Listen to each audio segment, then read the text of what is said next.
Okay, and it looks like we're live. Sorry for that delay. I'm glad you guys are here. This is my end of the year stream. We're going to talk about a handful of things, but before I get started on this, I gotta say, I finally have this solved. I can finally see comments all the time, period, no questions. It's perfect. So, in the past, that's been a problem. Uh, and before we get to it, I want to say up front that because I'm going to CES next week, I've got a lot of it covered as far as the tech and what I need as a one-man guy filming that. But it's not without its costs, and if you can't afford it, ignore this completely. But if anyone feels like joining Patreon during this stream, you'd have access to that mailbag function that we've just installed where you could record a question, and it would get implanted here in this video. Dude, thank you, Air Force One. Appreciate it. Killer name. And we've got supers on this channel. I hate asking for that kind of stuff, and probably don't do it. But if you do, it would go toward a great cause. Basically, getting my butt out there to Las Vegas and doing this thing the right way. What we're going to talk about today, we've got a handful of things. I had planned on covering, what we're looking forward to in 2025 for AR, XR, all this new... Dude, Air Force, you're my hero. Thank you so much. I had planned on putting together this list of AR and XR, what's coming in 2025, and I was doing my homework. And then in the end, let's see if I can find this here. Virtual Chap. You guys may have seen some of his videos. He's fairly popular. Oh, dude, please. And don't give any more, Air Force One. I appreciate he's got 44,000 subscribers. I'm going to show you his channel here in a second so that I'm not just straight up robbing him. But we're going to react to this episode of his that really, if I had gone out of my way and done my own homework on this and put together my own video, it would not have been as good as what this guy produced. So we're going to watch that in a bit, react to it, and discuss some of the features, a couple things he gets wrong, but more or less, it's a fantastic video. On top of that, we're going to be looking at Gracia.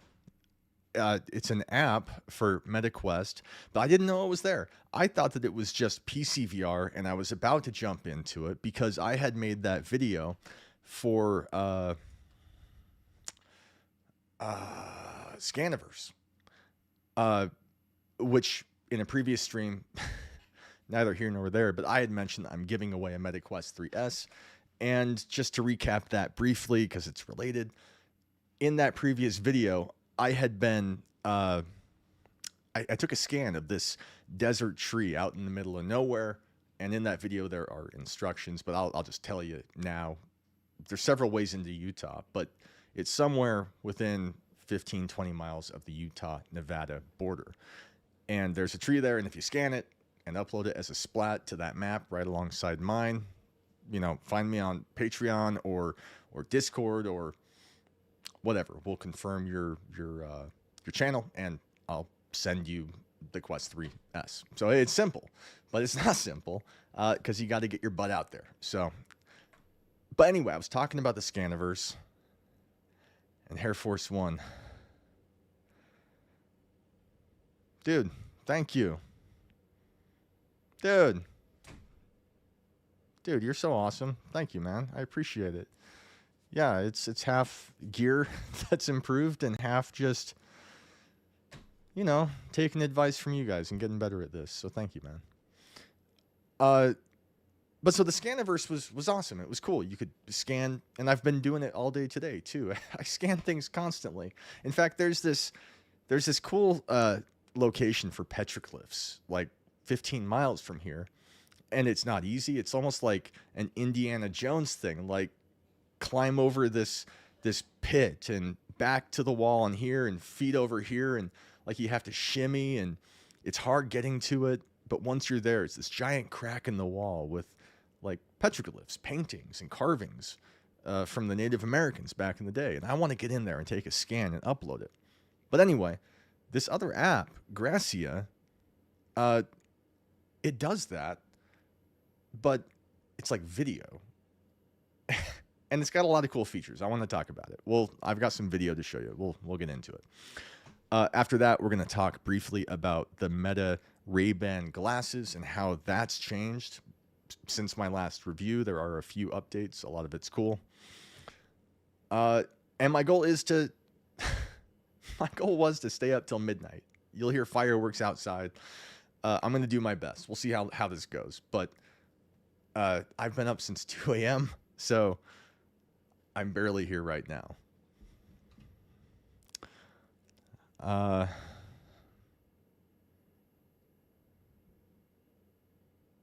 Thank you, man. I appreciate it. You're awesome. Don't sell yourself short. So let's begin with the 2025 news. Let's do that. That'll give us a break, kind of relax and see what this guy has to say. Give me 1 second here and we'll get it set up.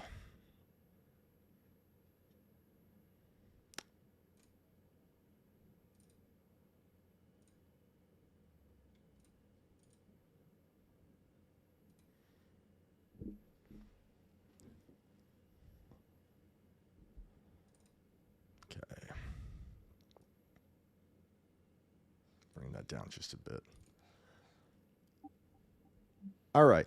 So what we have here, when you install this app on the Meta Quest, not PCVR, Meta Quest, this is like a 10 to 15 second video that someone put together. And I haven't done my homework on this, but it seems as if they've taken footage from more than one camera, multiple cameras, placed it around him, and recorded this. And then using that same kind of spatial computing that's used in something like the Scaniverse, they create maybe AI, I'm not sure, but they build a kind of mesh body and then they stitch the textures onto it. And the result is this photorealistic representation of a guy just cutting sushi in this case. And it looks really good. The Meta Quest 3 is like struggling.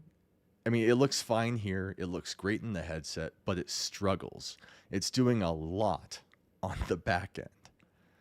And Eagle Stewart, thank you for being here, man. Happy New Year. But so the show stealer here is photorealism. We saw some of it in like maybe Supernatural, I think. One of those things for working out. There was like a lady who would like work out in front of you, and I'm sure everyone, you know, Ivan.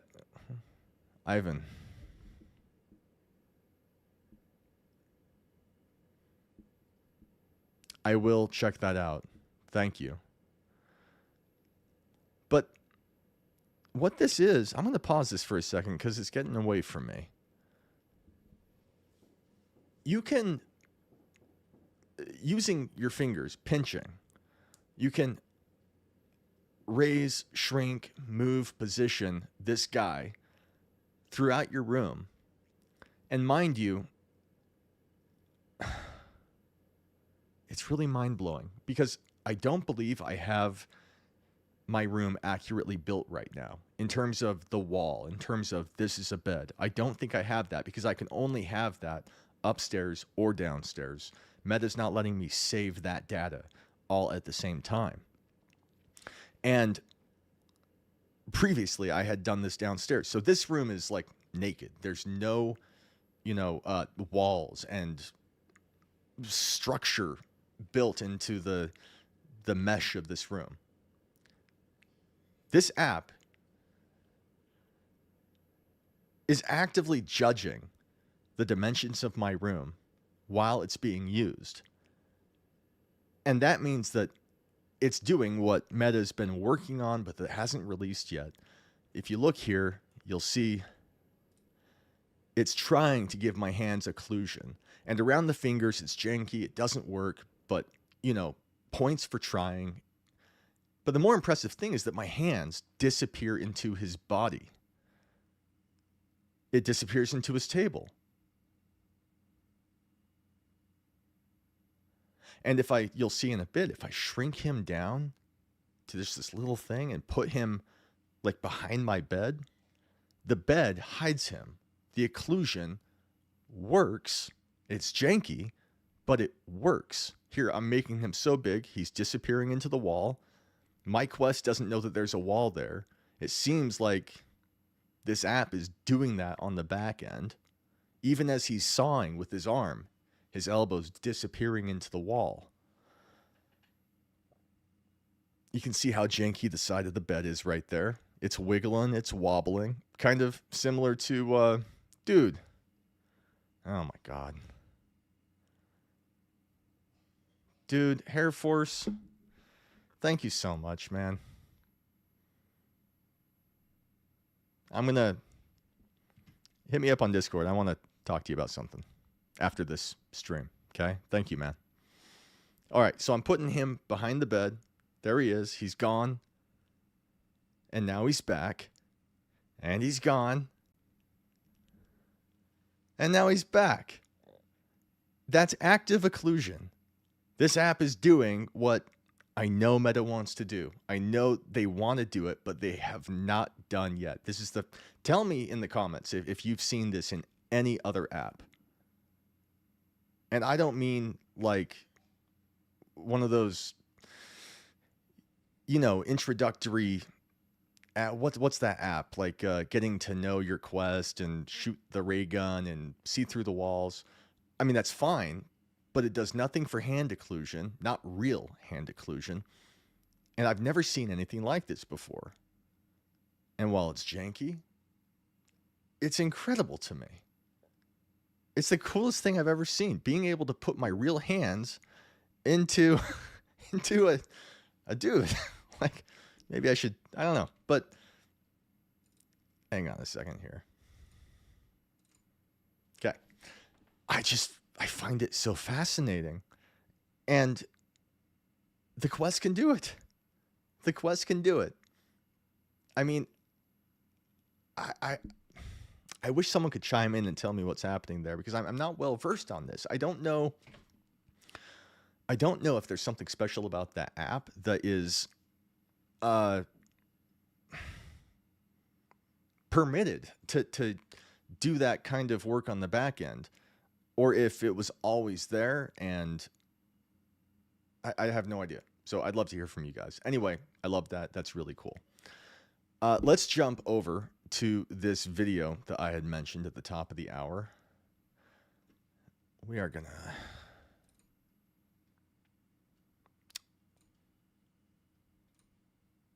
So this is Virtual Chat, 44,000 subscribers. Hey, man. Well, let's see. You know what? Typically in the description of this video, you would find my Discord information down there. But with this being a live stream, I don't think I updated that yet. But if you, in a separate tab, maybe, or a separate video, click on any video I've got in the description of any of those other videos, you'll find a link to my Discord. All right. We're going to watch this. I've got a few things to say about it. This isn't going to be just a lazy run through. I have things to say, but let's get into this and see what he's talking about. We're going to...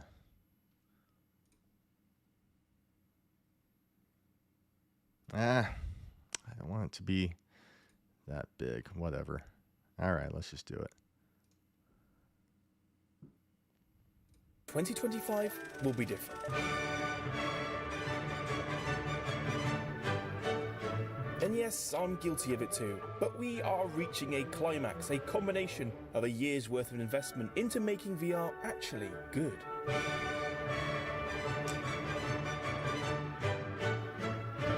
going to take you on a journey through all the different bits and bobs coming this year, and that's including making my own Frankenstein version of what's to come. And so let's start right here with Chapter 1. Yes, Android XR has finally been announced, and I think we can all agree it's been the worst kept secret since the Quest 3. In other words, it was a terrible secret. But what actually is it? And why should Meta and the VR lizard overlord be worried? Well, this war has been brewing for a while. It all started when Meta wanted to bring 2D apps to the Quest. You know, the kind of innovation that would let you play Pimple Popper, but in VR. Okay, Air Force One. There you go. But Google shut that idea down. Instead, they decided to save the sweet, sweet functionality for their own master plan. Enter Android XR. Now, let's get one thing clear. Android XR isn't a headset, it's a platform. Think Meta Horizon OS, but with a little more Google. It's basically Apple versus Microsoft, except not really because, let's be honest, Apple doesn't let anyone touch their OS, the greedy buggers. But here's where it gets really spicy. Google has serious... All right, I'm going to jump in real quick just to comment on this because So there's this controversy over, well, only recently. So Google came out with this video talking about, what did they say? We can all get there fast or we can all get there together. Meaning like we need to work together and come together. When Meta for like the last year has been, according to Bosworth, you know, if he's to be believed, is he's been asking Google for you know, access to the Play Store. It would be amazing for everyone to bring those 2D games into VR. And I know why they did it. I know why they said no. You know, they've been working on this, you know, on the back end for a while. But I mean, I think that Meta was acting in good faith when they were asking for, you know, access to the Play Store in that sense. And so you're going to find, I don't know. I know why they're doing it, but it's kind of, I don't know. We'll get into it. You'll see. Ace up its sleeve. Its ecosystem. You've got Maps, Chrome, YouTube, and the Play Store, all ready to slide into XR with minimal fuss. So when Samsung launches its revolutionary Android XR powered headset later this year, it'll essentially be like strapping a phone to your face, an Android phone to your face. Add in Google's new tools for creating XR apps, games, and experiences, and you've got a recipe for something potentially big. But I've got 3 hot takes on this. Number 1 is it's good news for Meta. Yep, it shuts a rod up their ecosystem, and it's the kick they need to up their game. And it's probably why we've been leaning into more system-level approaches more recently. Number 2 is it's good news for us. Competition means new headsets and shiny new toys, starting with Samsung's VR headset, and I'll get to that in a second. And number 3 is Google might just ghost us. They've got a great track record for ditching products faster than you can say Google Glass, so don't get too attached. But now here's my beef. This was supposed to be an XR showcase, but Google spent way too much time flexing their AI. But this was about VR and AR, not Gemini AI. But let's talk about what they did announce. The all-new Samsung VR headset, codenamed Project Muhan, is essentially an Apple Vision Pro, but hopefully not $3,500. The specs are impressive. 4K micro OLED displays, 16GB of RAM, and the same Snapdragon chip in the Quest 3 and Quest 3S. They demoed it live, showcasing productivity stuff. Boring! But jokes aside, this could actually be good. If Samsung can pull it off, include controllers, add games, it will give the Vision Pro a proper rival. They would have something solid. But it makes you think about Meta. As much as people don't like Meta, you've got to respect their endless... I'm going to pause that real quick just to reply to a couple people here. VR Hex, he's saying that he made the right choice with B-Haptics vest and arms. Thank you. I love those as well. And Shirzad is asking if I've tried the Deadeye Enforcer haptic gun add-on. It's better than ProVolver, $100 cheaper. No Bluetooth or software needed. first thing, if you work for Deadeye, you need to like disclose that. I'm glad you're here, but I have not tried it yet, but I will soon. And I think that half of that is for sure true. So, all right, back to it. Relentless pursuit of VR. Whilst Google is dipping their toes in the water, Meta has been diving headfirst in the abyss. But here's the kicker. This is all about the future of AR glasses. VR, XR, it's just a precursor to these glasses. Everyone knows that glasses are the endgame, the eventual replacement for the smartphones. Google's positioning Android XR to dominate this space, and honestly, it does make sense. But for now, Meta still has the lead, and this battle is far from over. And now before we head into Chapter 2, here's what Boz, Meta's CTO, thinks about all of this. Yeah, it's no surprise to us. We knew this was coming. They were kind enough to give us a heads up about it a few months ago. Obviously I'm a little disappointed that they didn't just invest with us. We'd have loved to have done that. The offer was made and it remains open to them. But insofar as they're taking a different path, it'll be good to learn from them and see what they come up with. Obviously we'll know a lot more when an actual product is ready. Nothing new came from that announcement as far as we were concerned. Now, this is how I picture a day in 2025. Breaking news! The Valve Deckard has finally been announced and is due for release in late 2025. Time to choose. Why 2025? Look, I know I've talked about this subject a lot, and yes, I have a slight addiction to putting G-Man in my thumbnails. But something is different now. Things are really starting to heat up. And that's because the first time it feels like Valve... he doesn't mention it in this video, but have you guys seen those... and I'm really curious about... I don't keep up with, sadly, it's Bradley as often as I'd like, but I have a pretty good grasp on what is supposed to be coming. And he'll comment on this some here, I think, but... The Deckard is, if it's going to drop 2025. Like, I think in the first 2 quarters for sure. And now they're speculating based on the controller type and the fact that it's got a D-pad that it's meant to function in 2D as well, flat screen, pancake. And so there's this question as to whether or not they're going to release an updated Steam Deck that slides in Gear VR style into a VR headset and functions as an all-in-one wireless VR gaming PC. And in the meanwhile, we've had these leaks, these rumors, I think they're well-founded, that they're currently playtesting Half-Life 3. Now, I feel like if Half-Life 3 was going to be VR, I think that we would know it by now.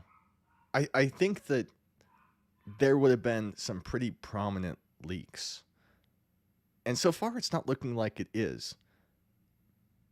But the last time Valve came out with a VR headset, the Index, accompanying it was a kick-ass VR game that just drew everyone in. And maybe it won't be Half-Life 3 that does it, but they're going to come out with something. Some giant, wild game is going to come out when the Deckard does. And I have to wonder if Half-Life 3 is going to be an optional 2D/VR experience. I don't know. If you guys know more than I do, let me know. But I am curious about that. Is actually on the clock, and it's ticking louder than your nan's kitchen timer. The reason?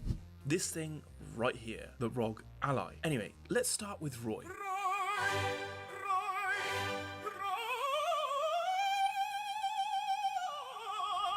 A while back, Valve's new controllers leaked, codenamed Roy, which, let's be honest, sounds like the name of a retired darts player. But what's significant here is 2 things. Roy is clearly further along in development. Valve's leaked controllers have leaked before, but this was clearly an early iteration. Roy, on the other hand, looks more polished, and these leaks reveals a lot about Valve's new direction. Number 2, it's got a D-pad. But why does this matter? Because if you've been snooping around Decard rumours like I have, you'll know this D-pad screams hybrid device. It's designed for both 2D and 3D games from Steam's library. Translation, it's not just VR, it's Steam Deck strapped to your face. Here's another clue. Decard is set to use ARM-based architecture. Why is this a big deal? Because ARM powers Proton, Valve's magical compatibility layer that lets Windows games run on Linux hardware, aka the Steam Deck's entire thing. So what does this mean for Decard? It means you'll be able to play Steam games right out the box. No messy setups, no fiddling with drivers, just good old Steam goodness. But now in 2D and 3D. Valve's been testing games on this set for months now, which tells me they're putting the finishing touches on their new toy, and they're aiming for a 2025 launch. But they're not just racing a clock, they're racing against Meta and Asus. Enter the hybrid war. What if I could offer you something you don't know you want?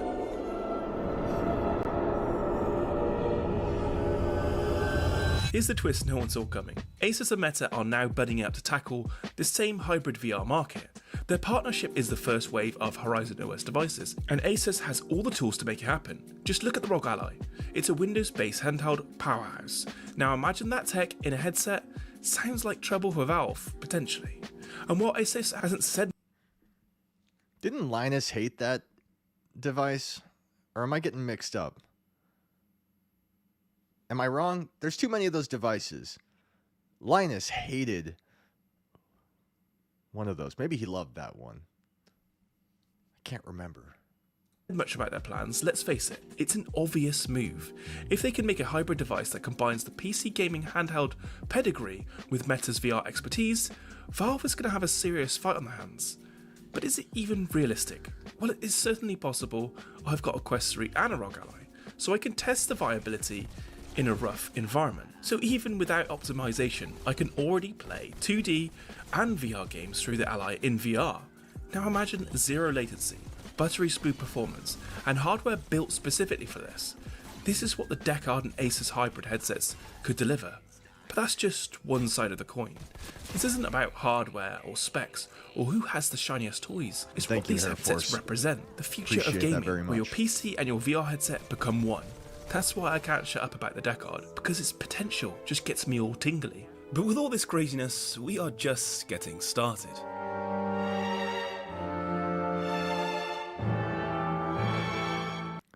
This is going to be a bit wonky, but I'm going to pause this just to further reply to Shirzad, because I feel like that comment was made in good faith, and I want to respond to it before, I lose it in other comments. So that person was asking about the Deadeye Enforcer haptic gun add-on. Nothing to do with what we're talking about here with this video, so I'm sorry for going off. But what those guys came out with is a haptic device that connects to your controller and is supposed to do what the ProTube or ForceTube does. And admittedly, it looks better than that other device I used a while back where you could switch between single shot and multiple shots, and it connected to both controllers. It was like $110 for two or something like that. And it does look cool. But you're stating one of the benefits of it is Bluetooth, the lack of Bluetooth. And that's... I don't feel like that's a benefit. I think that it's going to be cool getting my hands on it, and I think that for the price and for what it does, it's going to sell a lot of units. I think people are going to be excited for it. But it's still going to have the same thing where you pull a trigger that pulls the trigger. And so there's going to be this disconnect. And the question will be, is it going to be comfortable and reliable? Is it going to feel janky? And so not needing any software and not needing any Bluetooth is not necessarily a good thing. But I'm excited to try it out and see how it goes. What do I got?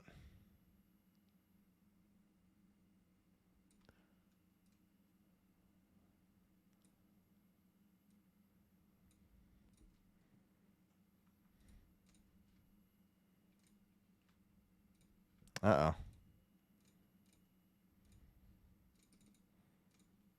Oh dear. It's stuck. We're losing it. Now, I don't say this lightly, but 2025 is shaping up to be the biggest year for VR since, well, ever. It's There like we every go. tech company woke up, saw Meta hogging the spotlight, and collectively said, hold my beer.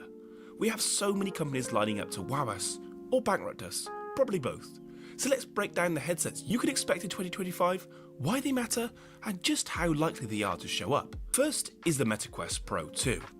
Meta teaming up with LG to create the Quest Pro 2, a headset that is supposed to directly compete with the Vision Pro. Initially due early 2025, but there have been rumours of delays, so I'll set this one at a 50% probability. Samsung XR, aka Project Muhan. We spoke about this already, and this was actually officially confirmed for 2025, so we can almost certainly give this mixed reality headset a 90% chance of arriving on time. The Apple Vision Pro 2. Over the last few months, rumours have been surfacing of a Vision Pro 2 that could be launched as soon as 2025. And no, the Apple Vision Pro 2, according to, articles, was canceled indefinitely.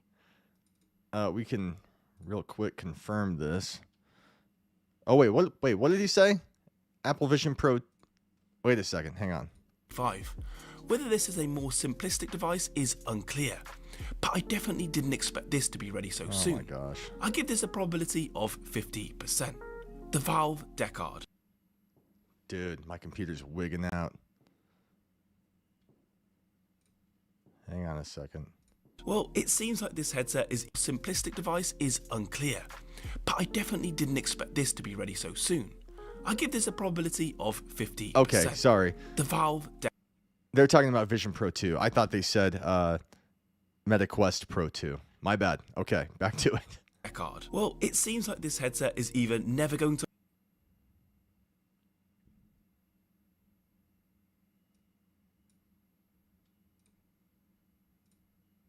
What?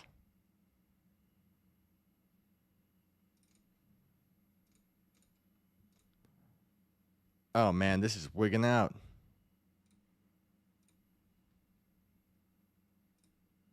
It's like freezing and having problems.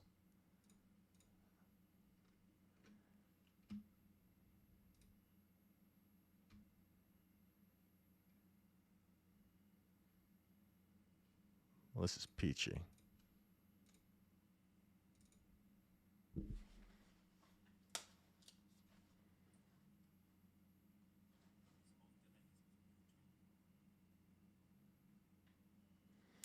I'm doing everything right on my end.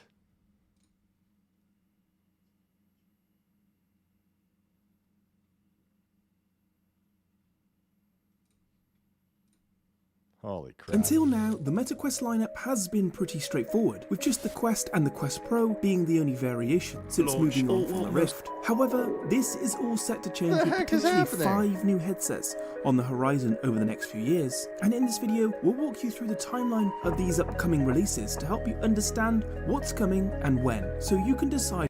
Oh my gosh. Get me out of here. Good lord. Certainly launch next year. The fact that they are actively testing Oh, man. and gearing up for mass production. That was crazy. All right. Let's real quick. So, Shirzad is replying to me here. Having ProVolver is just another barrier with connection. Then using the app, then making adjustments and calibration with all the games that don't support it natively. All right. Okay. But I mean, if that was the case, then you'd be just as happy with those two pistols I was using before. And those had, I mean, it was cool having that for such an affordable price point, but they had tons of problems. Mainly the fact that, whether you have a semi-automatic machine gun or a sniper rifle or an Uzi, whatever you might be firing, you only had these two options, which one is kind of thump, thump, thump, and the other's a steady like. And if you had a machine gun, it didn't match, and pulling the trigger was wonky. And I'm not saying that's going to be the case with the Enforcer, but it probably will be. I'm not sure. I'm excited to try it, but it probably will be. And anyone who has and I'm sorry to say it, but anyone who has a ProTube is a really positive sign. And if it wasn't for the fact I've been haptics. talking about this for the last 3 years, the ProTube or the Haptics or the Force Tube or anything like that, I mean, plenty of people only have the MetaQuest 3, for instance, or even the 2, and they own those devices, and they work great with things like Onward and even Population 1, I think, especially with like Haptics. But most people who own those devices that begin at like $300 something, they already have a gaming PC. And if you have a gaming PC, then you can play any game with the ProVolver because of the audio to haptics function, which works fantastic on PC. That's to say that for most people, it's going to be fine. But yes, if you are on standalone MetaQuest and you're using the ProVolver, then you're right. You're not getting as much functionality out of it as the rest of us are. But I tend to think that people who are playing Onward and Contractors, I mean, I was playing World at War, Derice from Call of Duty, the Nazi zombies inside of Contractors. If you're buying a haptic vest and you're buying the Force Tube with the mag tube,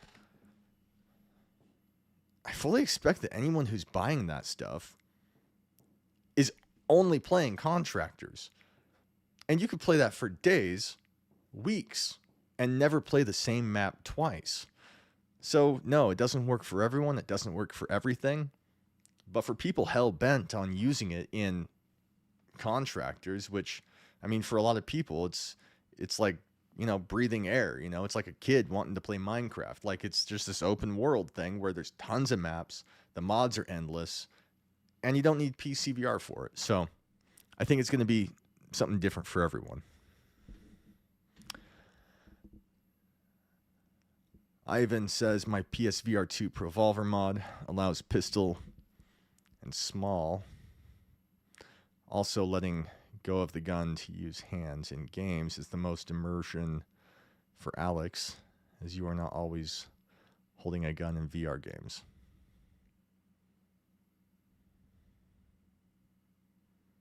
I didn't understand all of that, if I'm being honest. But I agree. I mean, Half-Life Alex, there's plenty of times where you're holding that heavy ProVolver and you're throwing a grenade or something. But I don't mind at all. I don't care. It's light enough. I mean, it's not light, but it's light enough that it doesn't break my immersion in that game. Oh, and you just corrected it. Sorry. Oh, crap.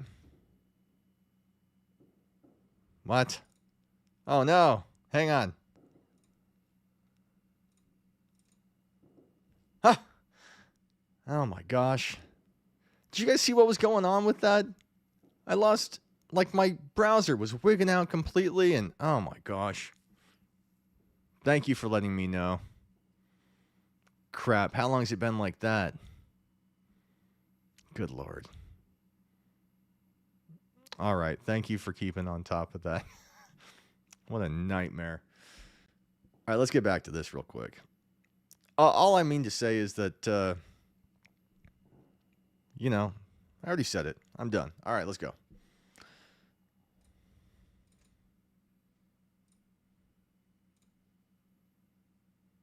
I'd say 90%. Because I've been expecting it for so long, it feels like 70% seems a more conservative guess. But please to God, Valve let us have this mythical beast, the Pimax Dream Air. Pimax, the mad scientists of VR, have opened up pre-orders for their lightweight 8K resolution headset. Shipping starts in May 2025, which means this one seems solid, but still has its skeptics. I'll give this a 90% probability. Meta Horizon headsets. My God. Xbox, Asus, and I think I'm gone Lenovo again. are all working on headsets with Meta. Am I And gone? they have been for some Was time. I gone? The Xbox One especially is rumored to be just a reskin, so this makes this one more likely. CS is just around the corner, and we could see something then. I'd say there is. I got to cut that out, you guys. That's driving me nuts. I'm losing video, at least for me. The browser is freezing.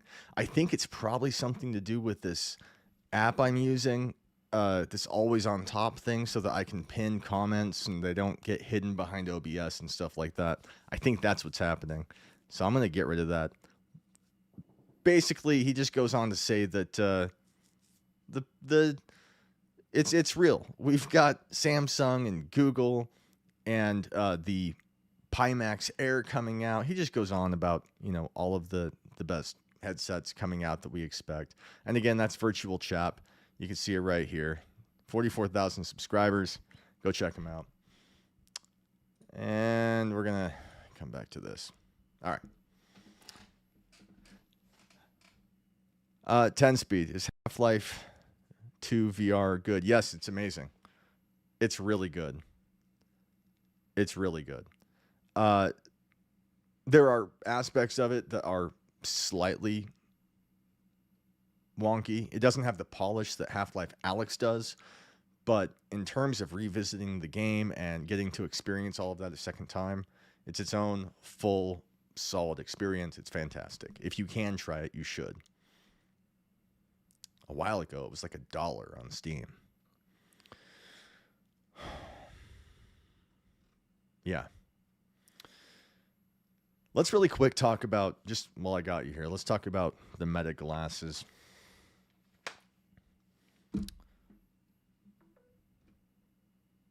Nice. Let me know what you think of it. I don't want to give anything away. Have you played that before, flat screen?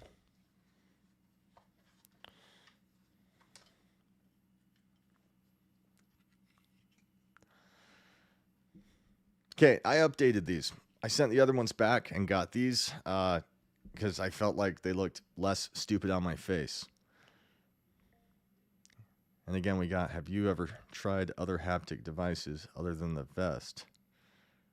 I returned my haptic device because it felt like a massager rather than an impact, like a sub pack or a woosher. Rather?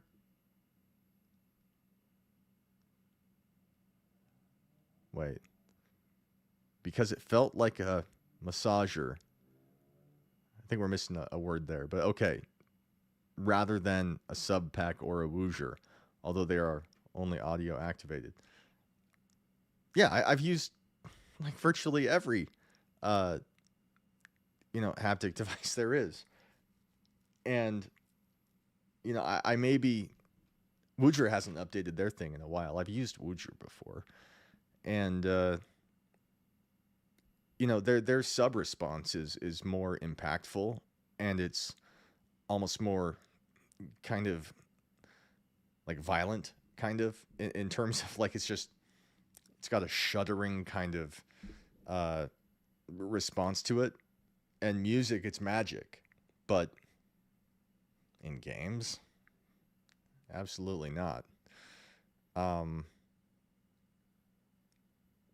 No, I mean, if you're playing like Onward, for instance, and you get shot, no, it doesn't feel like you got shot.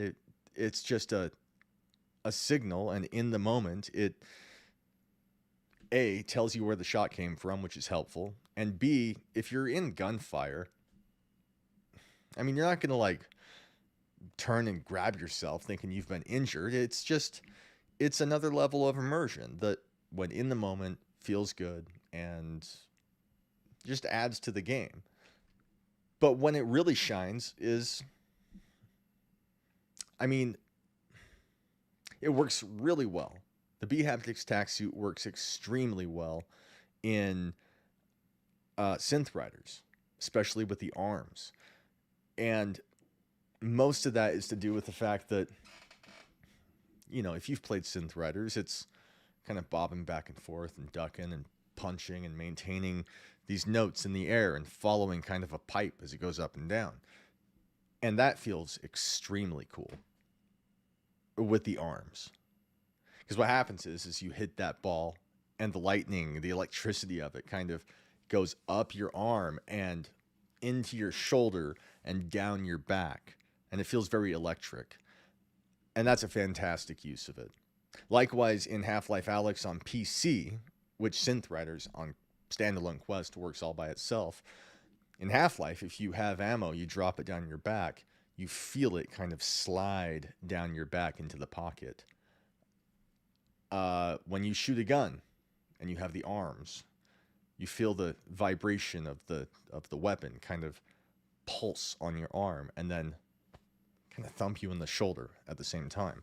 And that feels amazing. I don't know. You know, every man, woman, and child for themselves, I guess. You know, plenty of people aren't going to like the Beat Haptics tack suit. You're not wrong. You know, we all have different tastes, but, you know, I don't make a penny from Beat Haptics. They came out with that new vest, and, I mean, I've spent like $1,200 on those people, I think, over the last 6 years, probably. And, I approached them and asked, you know, could I please review this, you know, and they didn't send me anything. So I haven't tried the new one. I know that it's less motors. They don't have 40 in their nicest model, but they're supposed to be more immersive and more responsive. But I don't have any incentive to, you know, push those guys. I just think it's awesome. And 10 speed, no, you haven't played Half-Life 2. Then I'm not going to tell you. You'll just figure it out. I was going to say something, but I don't want to give anything away. All right, so these glasses. When I reviewed these a while back, the long and short of it is that the audio is surprisingly good. It's really good. There's no bass to speak of, but you shouldn't expect that. And I find myself using it mostly when I take the kids to the park for pictures and for mostly audio podcasts. If I'm gonna, what's his name? Wish my brother was here right now. I can't remember. Anyway, okay. Listening to podcasts. And I find that, like, I use these things. That's what I'm using right now to listen.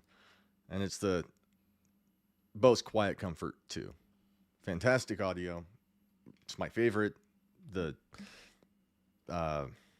ANC is to die for. It's perfect. I love those earbuds for listening to music. If you're an audiophile, I think you'll be fairly happy with the control you have over them. But, you know, they're in-ear earbuds. And while you could turn on, you know, kind of spatial awareness and pass through so that you can hear people, it's not the same thing. It's like when you try to talk to somebody, it's almost like you're not sure if you're yelling or if you're shouting, and I'm having trouble controlling the volume of my voice, you know, type thing. And so I find that when I'm driving, I have these on, and when I'm in Walmart, when I'm on the road, I'll wear these because I have this perfect awareness. I can hear my episode, but I can also talk to people, quickly turn it down, you know. So I like these. I like them a lot. But at the time, especially, I took issue with the fact that they can translate things real time. Now, real time. Previously, you could take a picture and say, what does this say in Spanish? And now you can even take video and say, you know, actively, what am I looking at? Which is cool. That's one of the new updates that they have. But if you, and I said this at the time, and maybe I'm overreacting, maybe, I don't know, but I do think it's a stupid issue to have, and that's that if you have a sign that says, if you enter here, you will die, for instance, it'll tell you that it can't translate that because it's potentially offensive. And so I envisioned a scenario where, you know, you're in like Tijuana and you're lost in an alley and you want to like get to the nearest cab service or something, and you come upon a sign that says, that in Spanish, and you translate it, and, God willing, you turn the other way. But if it says, I'm not going to tell you that, then, that's like this fringe scenario that, it's almost me looking for a fight. Like, it's me looking just to find a problem with something. I get that, but it's still a problem. It's still real. And I don't think, I'm against censorship. I think it's not good. And that was one of the big takeaways I had with this. But another one was I could not play my music. It would let me sync up to Spotify and Amazon Music. But with that, I could only say play music. I couldn't say play Radiohead. I couldn't do any of that. And so I found that functionality extremely unhelpful. But now I can do this. Hey Meta, play OK Computer by Radiohead.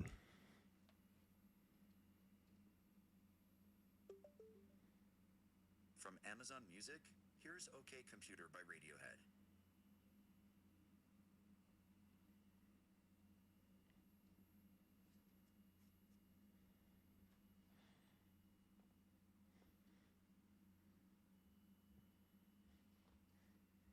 Hey Meta, play OK Computer by Radiohead. From Amazon Music, here's OK Computer by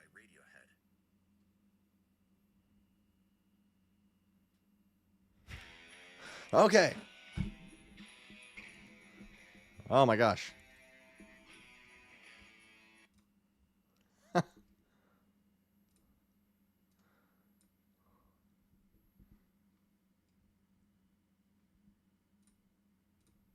Let's see if it comes back. Am I back? Am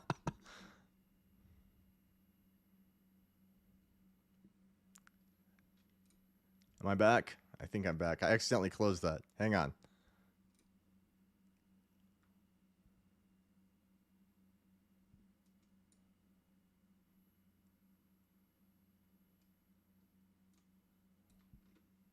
All right, are you guys still with me here? I went to turn off the music and accidentally hit end stream, so I need to know if I'm back. I think I'm back. I think I'm good. Are you guys still there? That was wild.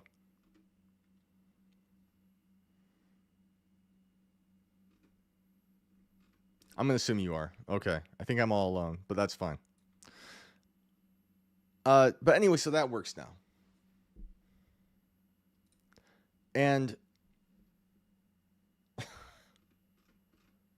one of the other issues I've got with this is I'm not going to do it because I don't want to call anyone this late. It's 10 p.m. over here. Before I continue this, let me make sure.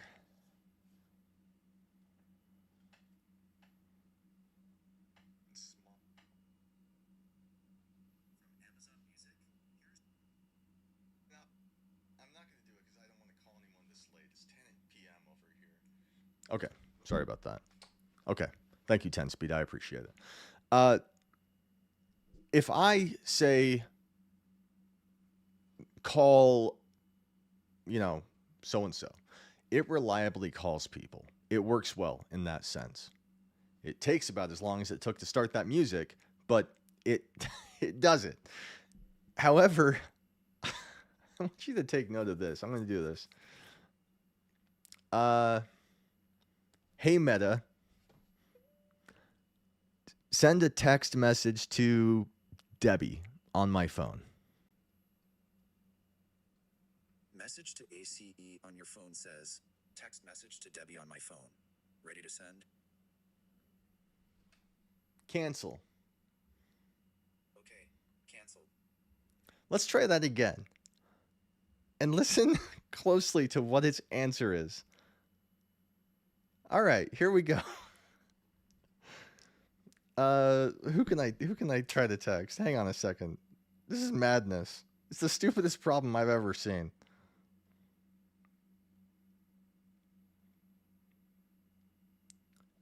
Let's do my brother. Hey Meta, send a text message to Chris Bringhurst on my phone. On your phone message, 1 Y service Kathy, 2 Y service Shannon, or someone else. Chris Bringhurst. On your phone message, 1 Y service Kathy, 2 Y service Shannon, or someone else. Cancel. Okay, canceled. Doesn't make any sense. It's picking random people that have nothing to do with the order in which they're listed in the contacts. It'll pick, like, I have a contact at Ace Hardware. It tried doing that first, and then it tried this other contact, Y Service, and it just wants to pick anyone. And in that first thing you said, it presumed that I wanted to send a text message to this one person, and then it picked it and said that the message should be send a text message to Debbie, which was the initial thing I wanted. It's so cool that now I can use AI real time and identify things I'm looking at. That's amazing. It's so cool that I can ask it to play music now, specific songs. That's amazing. But this lack of just general functionality, it's completely useless for sending text messages. If you want to reply to somebody, you can only do it by saying, reply to this text, if you're saying it within like 30 seconds of receiving it. Ideally down the line, someday, I guarantee we're going to have this feature where you can say,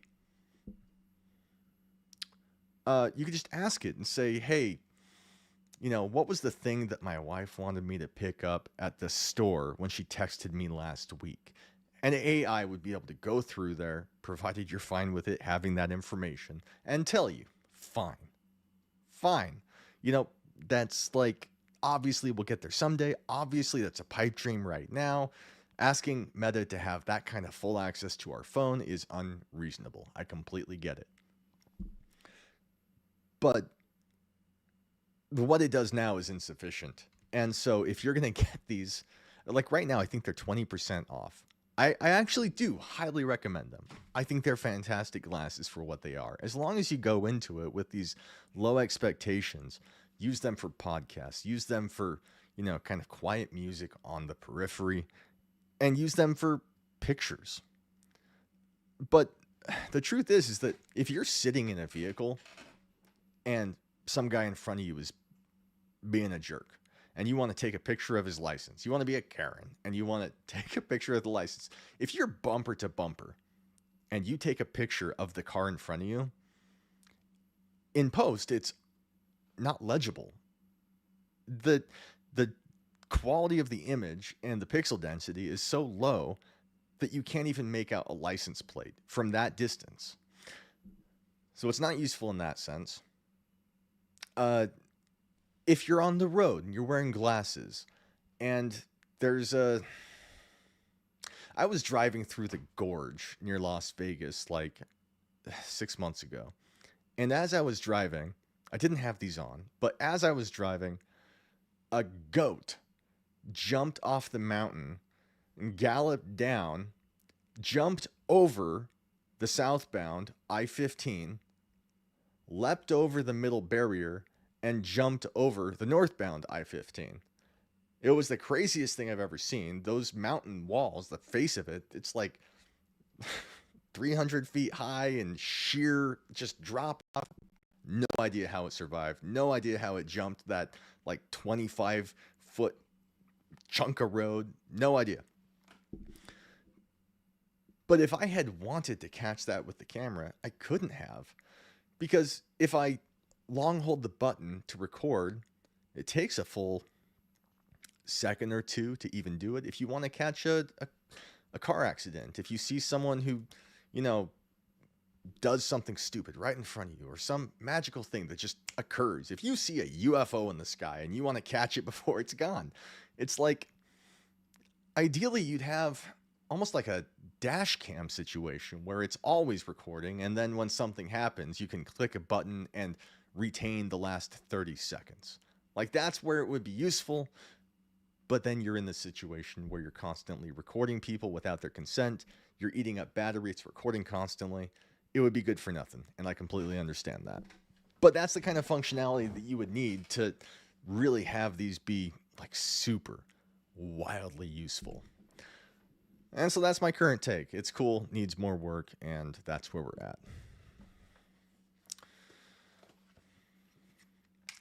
Do you guys have any questions? I'm looking at 10 speed here. Says censorship doesn't get better, it gets worse. I completely agree.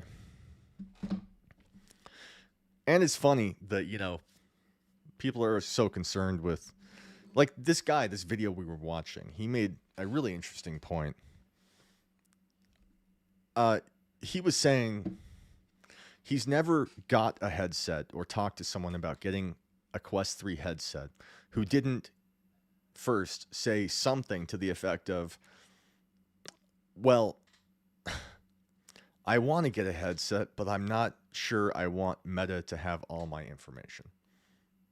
Which I guess in light of, you know, previous, the context of the company and previous controversies, fine. But he also goes on to say that he doesn't know a single person who doesn't have a Gmail account. Every one of us has a Gmail account, I think, except for like our uncle who's still on, you know, AOL. And so we're all pretty happy to give away our data to Google, who Alphabet, I think, is quite shady at times. I don't know. I'm happy with Meta. I really am. I feel like, and I said this in the previous stream, but, you know, VR's in this place where I think the Meta's done a lot. Like, they really bit the bullet on this one, just in trying to expand on VR and get it to everyone. I think it's amazing. And while I'm excited for, you know, more competition and new headsets and, you know, pushing that line and bringing new tech to us, getting closer to these AR glasses, real AR glasses. I don't know. I'm happy the Meta's here. I'm really happy. And that's just how I feel about it. Shirzad is asking, you think Deckard will be OLED? Absolutely. Absolutely it will. All these headsets with you know, micro LEDs, QLED. Meta will continue to use LCD, at least in their budget headsets. I wouldn't be surprised if the Meta Quest 4 had, you know, some kind of an OLED type design. But for the sake of keeping price down, I think they're going to continue with that. But all these other headsets that are starting at $1,000 or more, they're going to have, you know, micro OLED moving forward.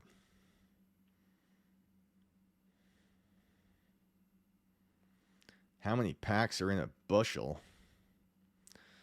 I don't know. Do I look like a doctor? But yeah, I don't know. That's kind of my take. What else was I going to talk about here? Hang on a second. Hang on.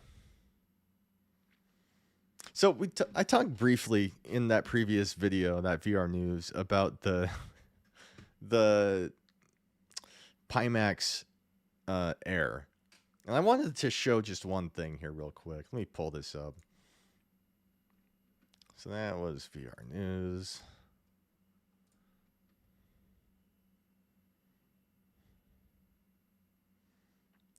Let's see. Hang on a second. We're going to hear some audio. Yeah, here it is. Okay. We got this.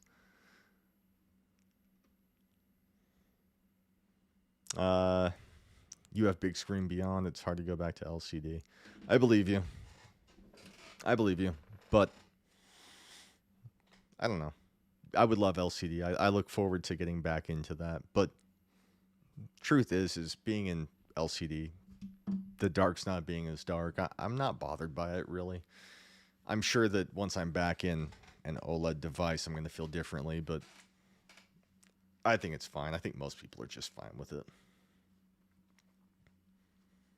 Pimax keep dreaming air. Yeah. Well, I want to show this to you. So I briefly showed this. It's really funny. So Pimax had this this kind of, what is it, like a conference where they like kind of like Meta Connect, I think, but for Pimax. And they had this, it's so weird. It's so weird. They have this introductory thing.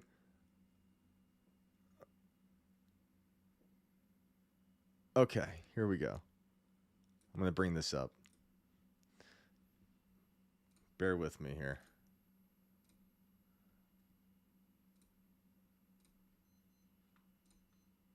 That's if it doesn't wig out completely.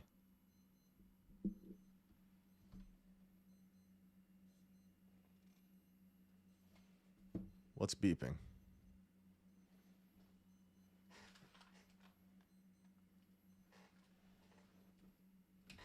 Something in my room is beeping.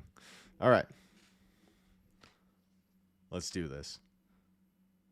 There's a 40 to 60% chance we will get a release of one or all three of them in 2025. Now, Wait. I don't... What? What is this? Sorry. Hang on, let's fix this. This is what I want.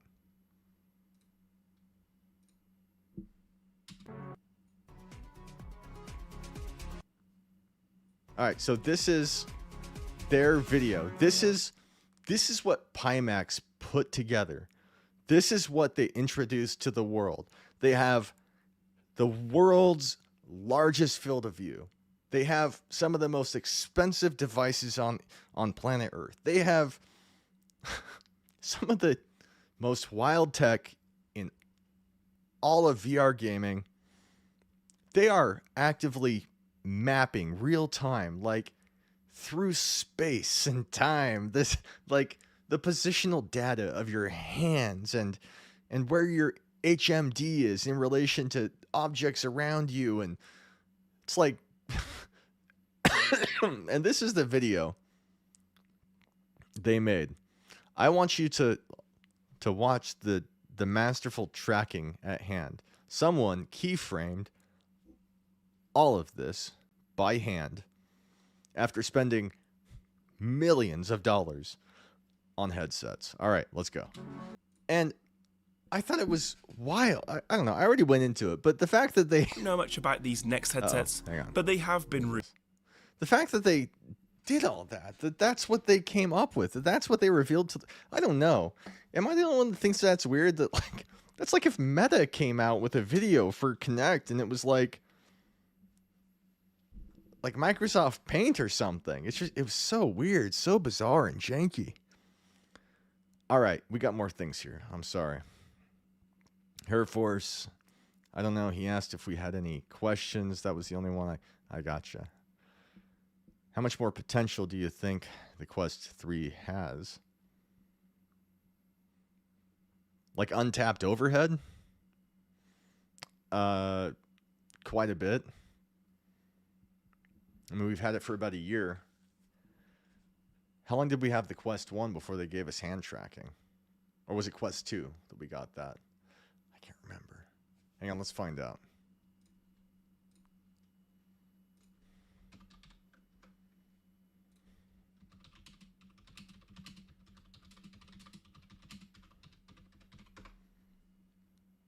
So, hand tracking was first introduced on MetaQuest 1 back in 2019. So about a year after we had it, I think. Right? Something like that. Yeah, I fully expect that the MetaQuest 3 is before the end of this time next year. I think that it's going to have... I think it's going to have occlusion. Hand occlusion. I know they want to do it. And that thing I showed at the very top of this is proof that it can be done. Janky though it is right now, it can be done. And right now, the pixel density is decent in most games. Resolution is getting better. And I think a lot of people would agree that it's not the hardware, it's the software. We need more good games that do more with little, you know. I think the AR is being held back right now with the lack of this presence of room and scale and the inability to interact with things in a real way, you know, especially regarding hand occlusion, but clearly it can be done. I think that's going to be the thing that really unlocks more potential.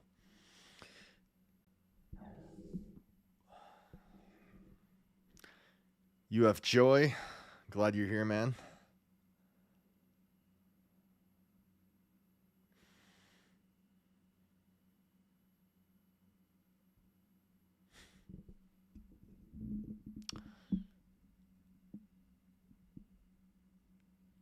Okay. Thanks, you guys, for everyone who's here. I don't know. I don't know how long I'm going to go with this, but I've still got the energy, so I'm going to keep going. Yeah. Trying to think. I had a few things lined up regarding the browser, but it's all jacked up right now. I think that what I need to do, and I'm not doing it now, I promise. I think that I've gotten an update for my graphics card. And that just popped up like an hour ago. So I think that that's holding me back with this. I think that that's probably the issue. Yeah. Have you guys used the UEVR injector? And I'm going to get into that more here in a second. I think in a second, I'm going to pull up Steam and go through the games again. And talk about the best games. We touched on a few of them last time I was live, and I want to do that again. Hair Force, thank you, man. It's very kind of you. I'm glad you've been here. It was pretty rough in the beginning. I mean, I'll do this. Hang on.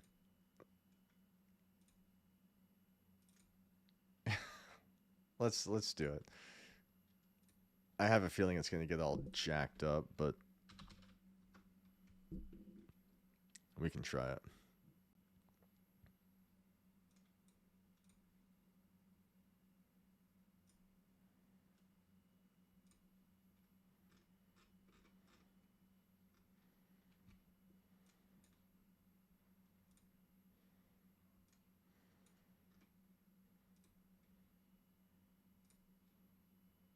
Hey guys, my name is Dan, and you're watching Bringhurst VR. This is the first of many episodes I'm going to be making. I'm really glad you guys showed up.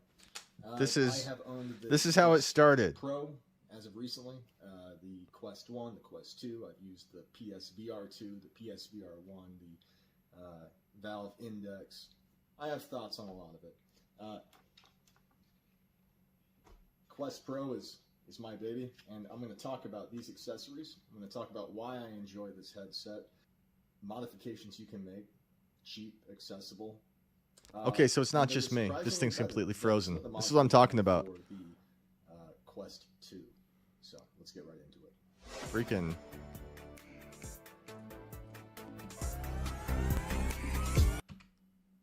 Freaking, oh my god. Dude. See what I'm talking about? What a nightmare. What a nightmare. I can't even do that. Anyway, terrible. Terrible, terrible. Awful stuff back then. I think I meant well, but I wasn't cutting stuff. I was doing what I'm doing now, focusing on a bunch of nonsense. But I cannot live stream the browser right now.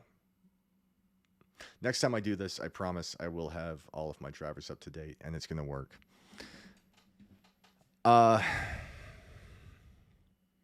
Standalone and PC need to be separated. I'm a 50-year-old fart. I have absolutely no problems with the Quest 3. I do not want to be spoiled by PC, not my generation.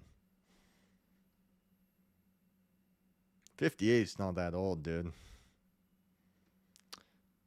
I mean, my dad is a tad older than that, and he had me playing Quake 2 and Unreal Tournament as a kid. I mean, nah, you could do PC VR. You don't have to do it, but you could do it just fine, and you'd have a good time. Shirzad tried Callisto Protocol with UEVR. It was solid. I haven't tried that.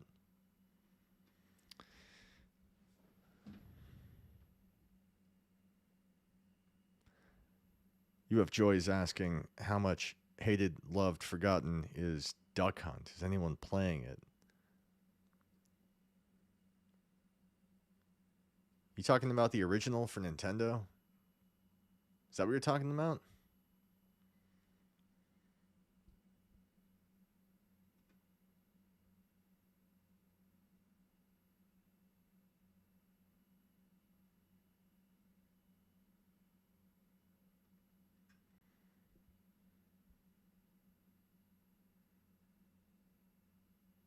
All right, let's jump ahead. Let me open up Steam here. It's 10 o'clock, 10:18, which means I missed it. What is that? Hawaii? Is it 12:18 in Hawaii? Wait, no. If it's 10 o'clock here. Oh, it just passed midnight on the East Coast. Oh, okay. So we're 2 hours away from midnight for LA, West Coast. No, 3 hours away.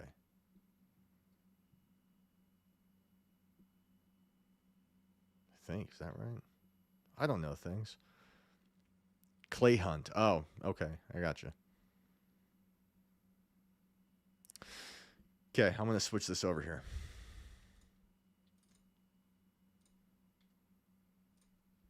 So, in terms of UEVR and the injector, the games that I've tried that worked really fantastic was Gravel, worked amazing.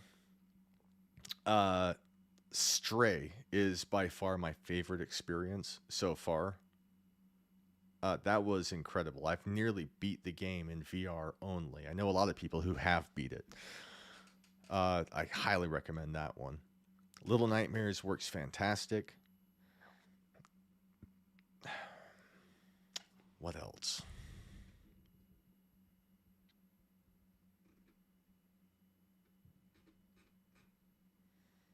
I commented on it last time. It's not flat screen, but Soma. Soma is incredible. I might try to play that trailer here in a second without using the browser. I think if I do it from Steam, it'll work. Because it's one of the very best games ever made. If you haven't played Soma, you don't have to be in VR all day. Go play Soma. Soma is incredible.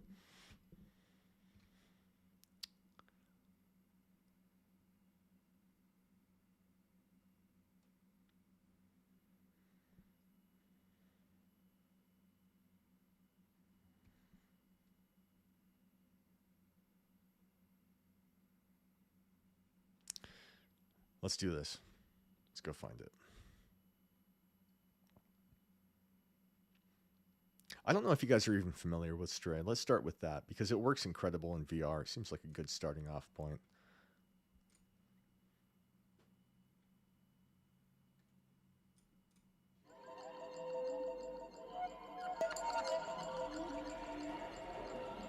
So in VR, you could do first person in this because you can move the camera, but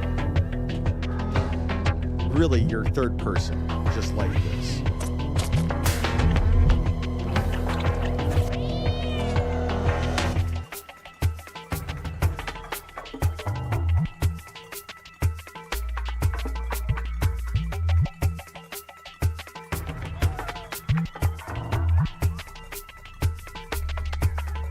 So it's just you're a cat and you're third person making them, wander around and try to use your little cat hands to scratch on doors and get around and solve mysteries. And it might make some people nauseous in VR, but it's a smooth, fantastic experience in VR. I really think it is.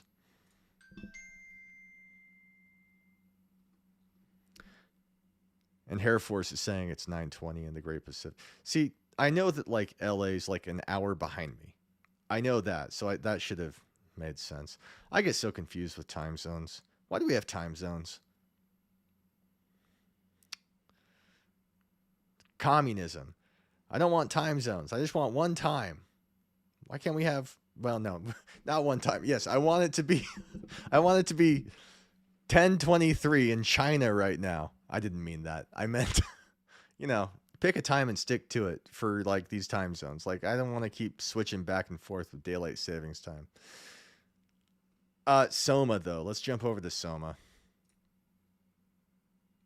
It's gonna make me put in my date. I hope we're cool. This game freaks me out. It scares the hell out of me. You are the result of It's one of the most stressful experiences I've ever had. everything that came before you. You are the universe manifesting itself as you.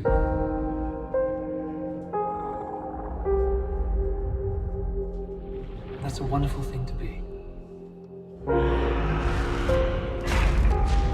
But what a curious thing it is to be anything at all. There is no need to be concerned. You are always safe. Continue. Yes, what a curious thing to be aware of yourself. Looking out from inside your little box. You're okay. You're in a safe place.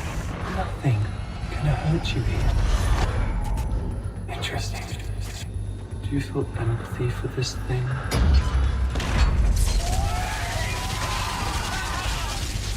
Remember, you're in a safe place. Alright, let's try again.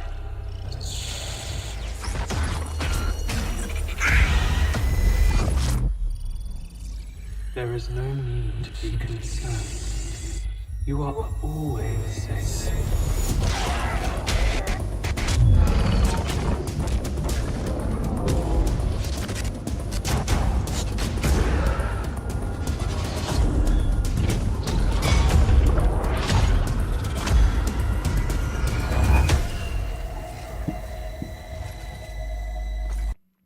Okay. I'm sorry. That's not VR. I know. It's like a crime. Focusing on that. What am I doing? Get out of here. But it's such a good game. It's so scary. It's so freaky. Put my kid in it for like 10 minutes. I do this thing sometimes where like it's a scary experience and I think he's going to like grow from it. Like he's going to get over something. And so throw him in. If you can like make it down that hall and get yourself into the room and lock the door behind you, I'll give you $5. What do you think of that? And it's like just it's so scary. It's such a scary game. I love it. People do that in VR using what's that thing that converts 2D games into VR?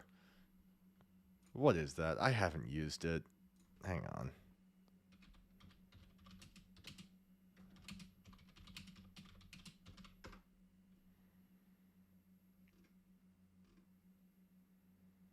Vorpex. I haven't used that before. I know it works to some extent, but I think you got to play with an Xbox controller. I expect it's probably a bit janky. I don't know. I haven't tried it.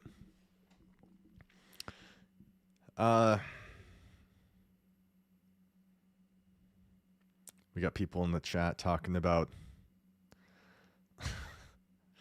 Air Force, who was a hero today. Is talking about he would have traded his Mongoose bicycle, Atari 2100, and all the quarters he had for a Quest 3. True. If you'd gone back to like 1978 with a MetaQuest 3, they'd think it was magic. And yeah, Shirzad, thank you. Yeah, I didn't think it was good. I guess you get that stereoscopic vision, but yeah, I don't think I'm going to be trying it. Not when we have the Unreal Engine injector. But that game Soma is built with a different engine, and we don't have access to it now. And people have been pining for a VR mod forever, and the developers just don't have any interest in it, which is a bummer. But going back to these games, let's look at these games, and we'll talk about it.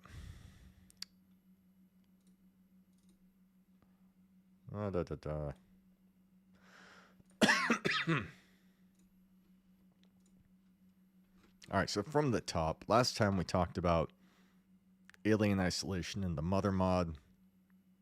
Got Rogue Incursion here. Beat Saber, obviously. You know, I have not played Beat Saber on the standalone Quest. I mean, I use it all the time, but I always use PCVR because it's so easy to upload custom songs on there. There's an actual folder called Custom Levels, and so you just drag and drop and you're done. But there was a time on the Quest 2 where, what was that called? Maybe it still exists, but it's like keeping up with the patches and that constant reminder of, hey, warning, if you do this, you're risking your account, and it's a scary process, and it's constantly, you got to be like, 4 versions back for it to work, and so I've always been using PCVR with those custom levels, and I have not been keeping up with some of the new mechanics and the new notes and the systems, with that have been coming with these new updates on Beat Saber. I didn't even know that they had this thing where like new paths for the saber to follow, and the whole thing is really cool to me. I'm gonna get back into it and make a video for. It's kind of people look at a video about Beat Saber and they think it's like the lowest hanging fruit. Yeah, BMBF, thank you. With the unicorn. Yeah. Is that still a thing? I expect it is, but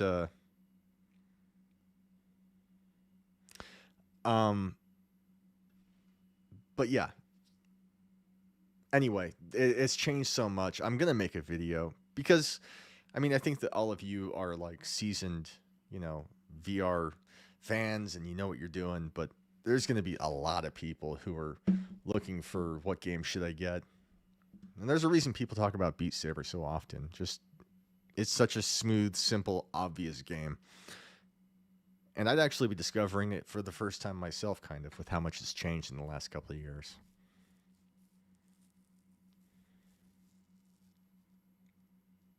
Yeah. Poutine Power. All right. Moving on. Have you guys used the Return to Rapture mod on Half-Life Alyx? There's like 10 chapters or something, 12 chapters, I think. That's a fantastic game. Bootstrap Island is phenomenal. That game got me because I didn't even know it at the time. There is this level of stress that kind of spills over you as night falls. It sucks because a day is only like 12 minutes or something. It's super short. But there is this stress as like you see glowing eyes in the woods and the night's coming quick and you can hear the water splashing on the shore. And it's so dark that you can't see anything. If you don't have a fire made by then it's too late and you're gonna die for sure from the cold or from being eaten. And so it's this stress of like having to make sure you got your pistol, how many bags of gunpowder do you have, where are your balls, not your balls, where are your balls at? Your your BBs or whatever. And I didn't realize that like the more gunpowder you pour into the gun, the more violent it rockets out of the gun. And so I was doing that wrong to begin with, but that's just an example of like the realism behind it and how cool it is. I like that game a lot. I haven't played it enough. I'm like 3.5 hours in, which is like a lifetime. One a day is like 12 minutes long, and you get rewards for just like staying alive for like 4 days. So it's quite a bit for me. Compound is amazing. You look at this and you think this low resolution game, it probably looks janky inside, but really when you're in there, it's so crisp. It's so neat being in this kind of 8-bit game. It's really well done. If you guys like first-person shooters, if you're a fan of Doom and Duke Nukem, this game harkens back to it. It's such a cool game.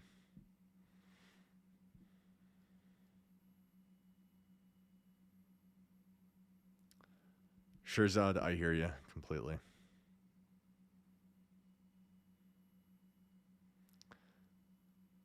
Bootstrap Island is giving big Lost in Blue vibes. Lost in Blue? What are you talking about? Is that a game?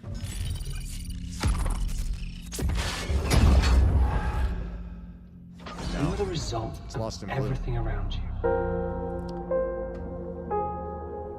Everything that came before you, you are the universe manifesting itself as you.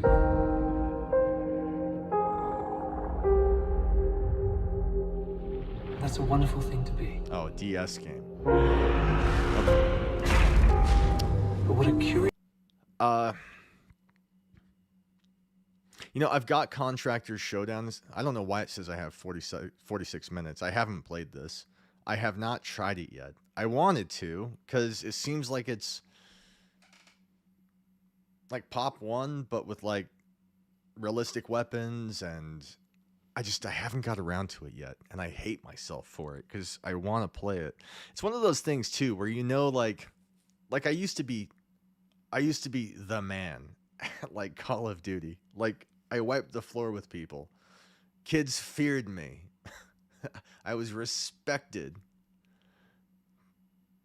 Dude, Air Force, thank you so much, man. Stop giving me money, Air Force. I don't want... I love you so much. You're amazing. But I don't want you giving me money you don't have, dude. Don't do that. But it's appreciated. But please don't spend money you don't have, man. But you're amazing. But I haven't tried this. I need to. Wait. Potent Power. Showdown is jank. Wants to be Warzone.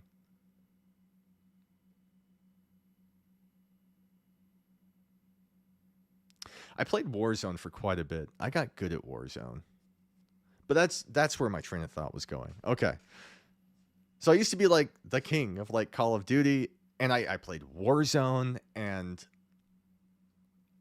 I could never like hold my own completely, but you give me a sniper rifle, put me in the bushes, and I could piss some people off. But there comes a point where it's like you want to jump into a game, and you know that like at some point, like there's just too many people on there, like ravaging the system and just like taking names and putting heads on spikes. They're too good, and you're coming into this situation where it's like you're underwater, and it's almost like, what's the point in even joining when this game has been out for like what, July? No, I played last July 3rd. It's been out for like a year or something. How many people are just so good at this game, I'm just going to embarrass myself if I enter it? And so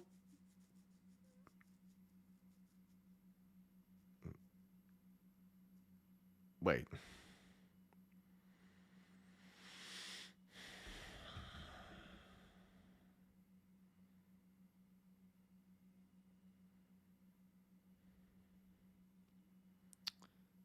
Changed my mind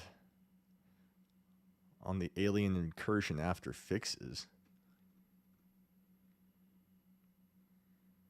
Well, I liked Alien Incursion from the start. I had said in the previous stream that, a lot of people took issue with that game for valid reasons. One of two, probably. The first being that it was dropped on us that it was a part one of a multi-series thing, and they felt like we got robbed. But I think they've cleared that up. They confirmed that we're not getting half the game, that this was the whole game to begin with. And they were just so happy with it that they got to work on a sequel. So that's what they're saying. I'll take them at their word. The second was that you know, it's supposed to be the ultimate killing machine. In Alien Isolation, there was like this one mother that was just out to get you, and you were helpless, and it was more about hiding and maneuvering through the ship than fighting off a horde of creatures, and that's fair. I completely get it. But there were still enough moments in that game that were just tense, and the atmosphere and the ship and the music, and you really felt like you were there, that I still loved it. So, I mean, any fixes I'm sure made it better, but I didn't hate the game to begin with.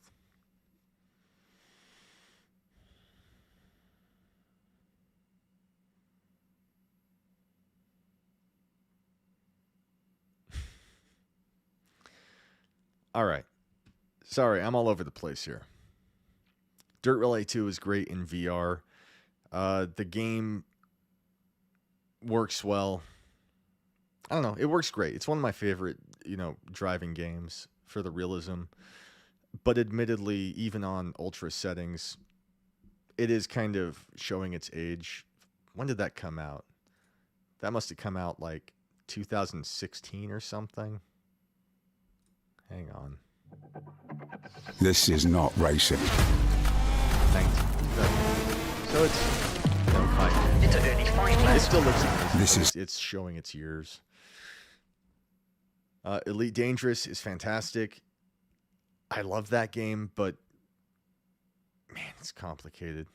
You could play that game just, follow the instructions and have a good time, but that's another one of those situations where, who was it? UF Joy. Yeah, talking about Pavlov. I get that with Pavlov too. I haven't spent a lot of time in Pavlov for that reason. It's just too many good, 8-year-olds just whacking people. But Elite Dangerous, it's like they have, you don't have to, but they have websites and spreadsheets and Discord channels and probably 4chan and the dark web, just endless amounts of I guess, maybe there's a solar system that's good for mining this. Maybe this asteroid belt is good for getting these minerals, and you can make a lot of money fast, but you don't know where that is until you visit it. You have no map of the larger universe. And so we have people documenting all of this and building these lists and saying, to make money, go here, then do this. Don't do this first, and kind of talking you through everything. And if you want to be that good, if you want to be that much in the know, you have to have you don't have to, but people are doing that. They're, it's so much work, and I don't have the time for it.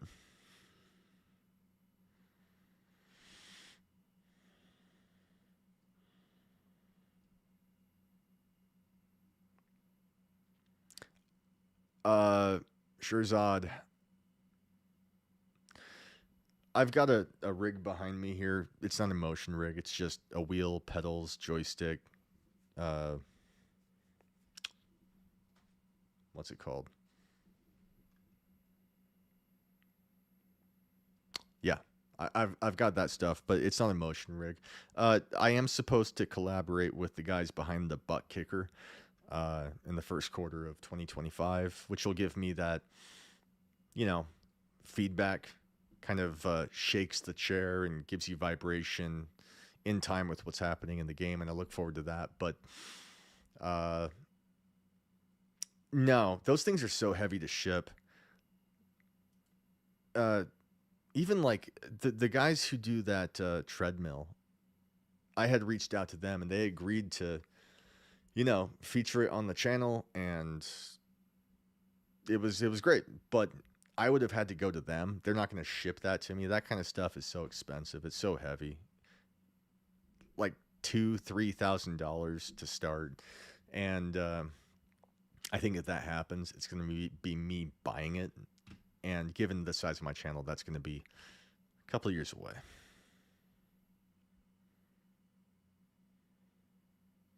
Yeah, No Man's Sky did get better, a lot better. It's a completely different game from what it was when it launched. I've spent some time in that. In fact, I started that game after playing the bulk of Subnautica.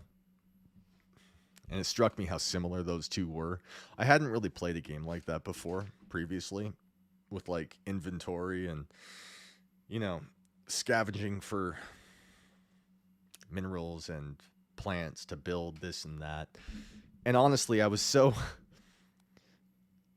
got over it with Into Black because just the game was so cool in VR, but I was so done with it after Subnautica. I was so tired. Like I'd mastered, like I knew where to go for like gems and certain plants and which caverns had this, and I got so good at it. I took so much time building like those underwater bases, pods or whatever with different like, what is it? Cabinets and bunkers, and one was completely filled with copper, and I took all this time just to jump into another game and learn that like it's a whole nother system of like collecting and building, and my brain was still stuck on Subnautica and I couldn't do it. It's not the game's fault, it's just me. I was too tired. What do I got here?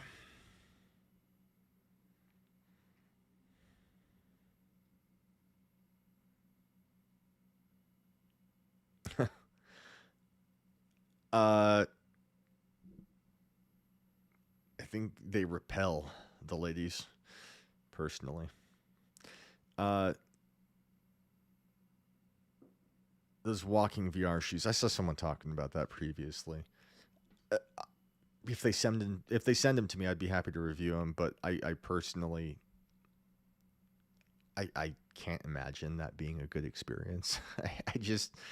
I can't imagine wanting to sit in a chair and sweep my feet back and forth. It's just like in that Blade and Sorcery, like to run, you have to move your arms like this. I found that function to be, I mean, for whatever else the game is, you know, a lot of people like that game, but I despise that kind of functionality. And doing that with my legs just seems pointless, personally. I'd love to change I'd love to be proven wrong and to decide that I love it and it's an amazing aspect of VR, but that's just where I'm coming from, which is kind of an old school VR guy who was happy with just the hands and Alex. So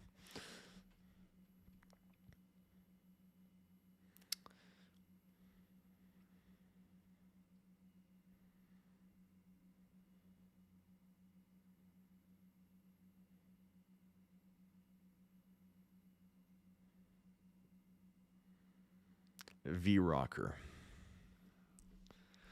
What's that? This is not racing.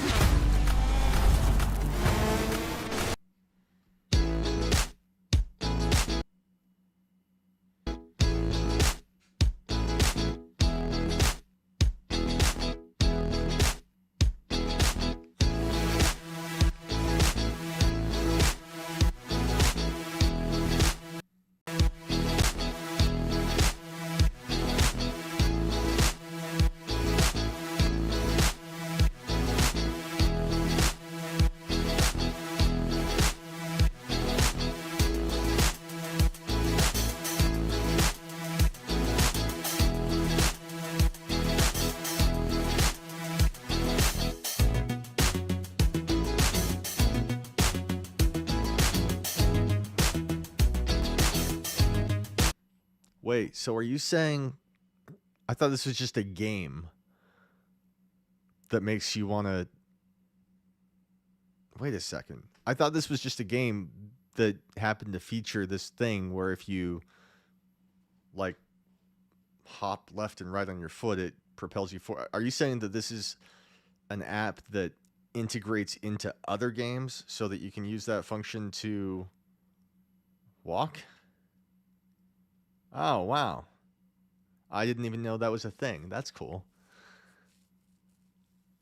I might have to try that. Does it work well? And does it only work with Steam?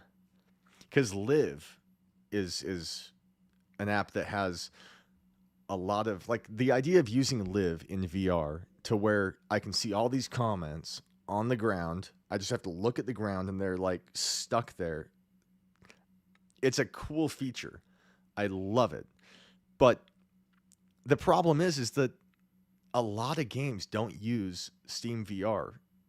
Maybe there's a way to overcome it. I haven't found it yet, but if like I want to play Robo Recall. I bought it on Steam. I installed it using Steam, but the second I launch it, it uses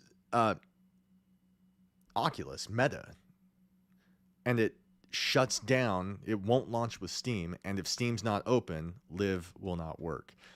And so that's a problem I've had with that. And so, yeah, I expect, yeah, you're saying it's Steam only. So right there, unless there's a workaround I don't know about, this is not going to work with a lot of games. In fact, there are only like 5 or 6 games I can find that Live works with. Again, maybe I'm an idiot and there's another workaround I haven't seen yet, but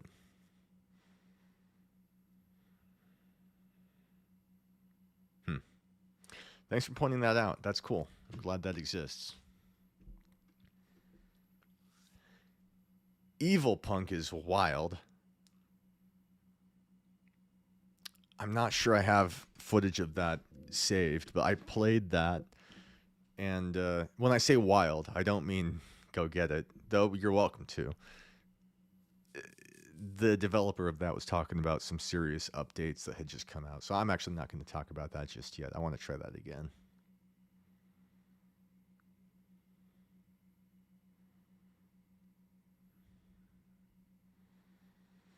Fisherman's Tale is amazing. The Forest is amazing. The Forest is fun because, I've talked about this before, but if you play in VR, you're playing with people in flat screen. So I have this Discord channel with my family, and they're on it much more than me, but they talk about what game are we going to play, and every night they kind of get together and pick a game, and lately it's been, I think, Sons of the Forest. But previously they were playing the Forest, and so we'd all get in there, and they didn't know that I was in VR. They're all flat screen with like an Xbox controller. And it's getting dark, and we hear like cannibals hooting and hollering in the dark in the distance, and they're running towards us. And they're like, oh crap, climb the tree. And they're just whoop, whoop, whoop up the tree. Not a problem at all. And they're yelling at me, asking me why I'm not climbing. And I'm in VR, and I'm grabbing the rope. I'm using the grab button, and it's not working. And they think something's wrong with me, and I'm trying to explain, like, this is not... I didn't... Like, it's a button, like A or B to, like, grab and climb. Like, it's... The controls are not very intuitive. It takes some getting used to. But it's funny. Like, I'm at a serious disadvantage in VR in that game. But it's fun. Getting lost in the cave system is fun, and it makes for a hilarious time if you got others to watch you look like an idiot. Gracia. Gracias. We talked about that. Garten, a bad band. That's, I promise, that's my kid. That's not me.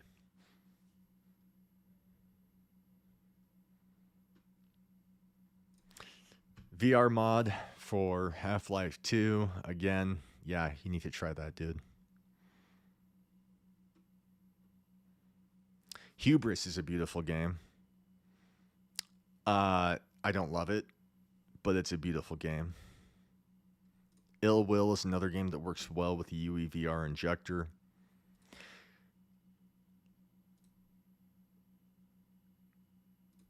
Into the Radius and Into the Radius 2. Iron Rebellion. I initially played this with a different computer. This one only has 35 minutes on it. I spent more time in the Meta Quest using this than I did on PC. I like this game, though. I personally prefer it on Meta Quest, I think, just because it runs so much smoother.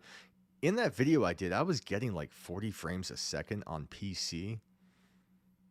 But I half wonder, because it, yeah. I need to try it on multiple platforms, on multiple PCs. Metro Awakening, we talked about that. Well, hang on there. Potent Power. What is that name supposed to mean? Who are you?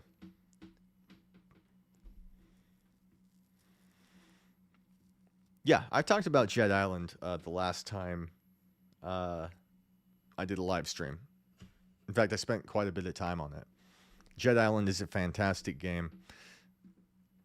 I'm happy getting into it again. We can watch a trailer for that for those who don't know what it is.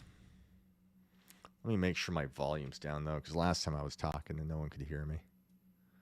We'll bring it down here.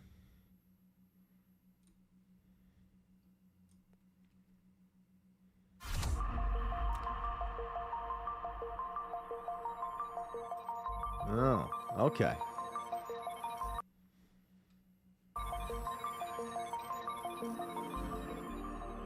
So the way this game works is it's kind of, the textures are not impressive, you know, it's kind of a very blocky game, but you got this hoverboard and you got rockets on your wrists. And on top of that, so you point to where you want to go and kind of maneuver through the air in that way. But then you have cables that you can tether and pull yourself around. And it's an expansive map. Eventually, you got this flying snake thing over in the sky. You got to get on there. But it's a very big game. The gravity of it all is very cool. For as low poly and simplistic as it is, you know, graphics-wise, it doesn't hold up. But the gravity, the feeling of just flying through the air at the speed of sound is that holds up. It's still a cool experience, and it's only like $9 for me. I think maybe 11.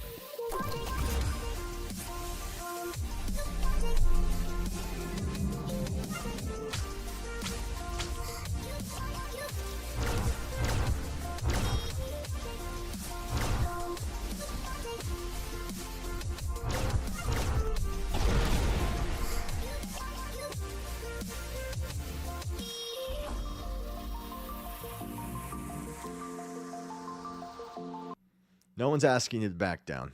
No one's asking you to change anything. I'm not here to talk politics.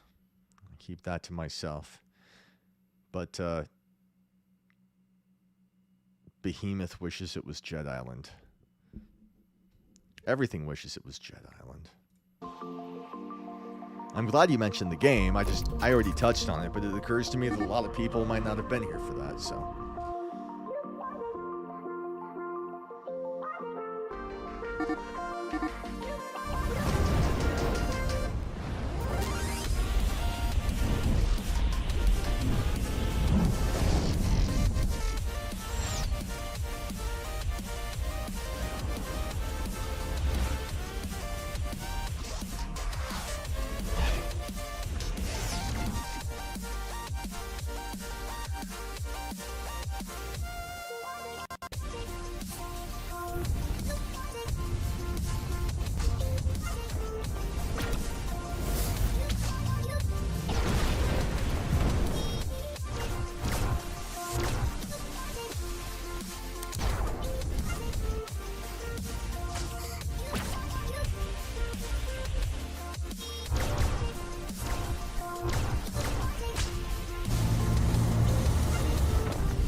Okay. So that's the game. Yeah, that's a fantastic game. How much is it? I want to see. It's 40% off right now, $12. I can recommend that for sure. That's a fantastic game. Oh man, we need a Just Cause 2 VR mod. Please. Little Nightmares I mentioned. Madison VR is terrifying. No Man's Sky, we talked about that. Onward, obviously. Open Brush.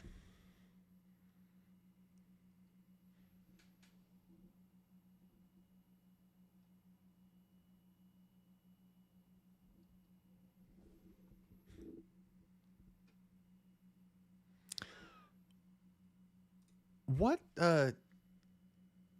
engine is Will o' the Wisps?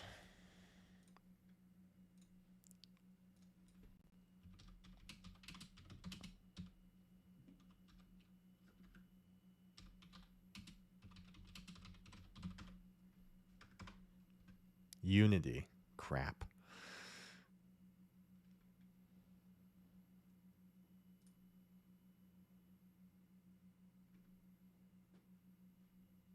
Oh.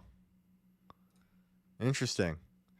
I closed my my window where it was running from, but YouTube is still live, so I think we're good. Okay. Paper Beast. Let's watch that. Paper Beast. I made a whole video on that like 2 years ago, maybe a year ago. This game is simple. I love it.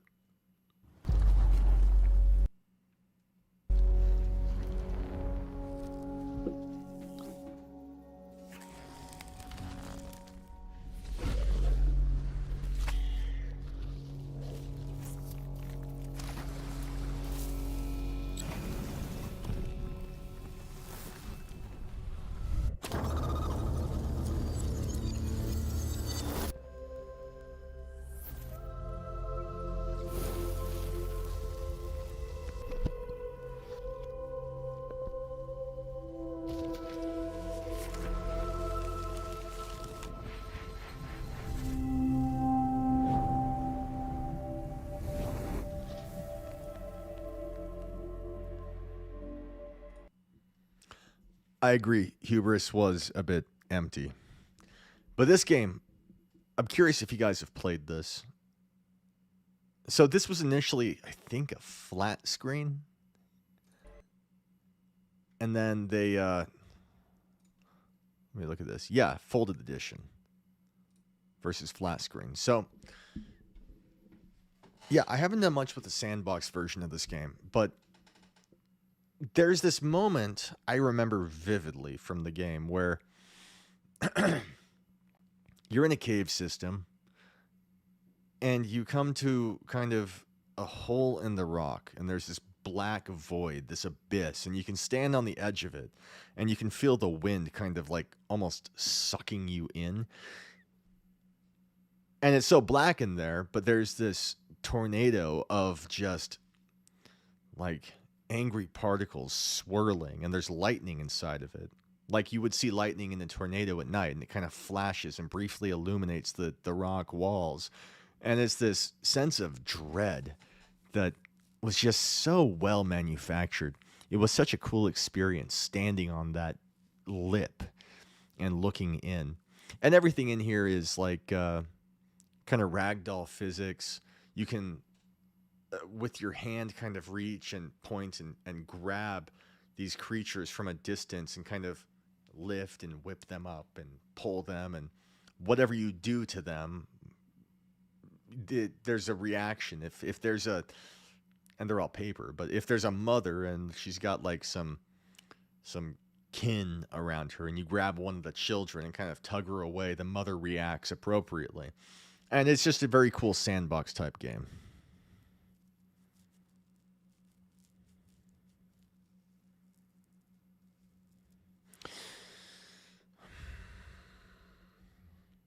Phasmophobia, I think that's overrated, personally. Granted, I've never played with other people. I've never done the multiplayer thing. But, I don't know. Seems like a hype train I never got on. Pools is incredible. I haven't jumped into Pools since they updated the beta and gave us all the maps. I need to. Pools is... It's the only game I've played in VR that has actual water physics to where you can interact with it with your hands. You can splash and the ripples react accordingly. It's the only game that does it. And the water physics and the... Like, it's real time. You walk through this and you're bumping into these things and moving them. It's a surreal game. And there's no point to it. Like, there's nothing out to get you. It's just exploring. And there's a sense of kind of impending doom.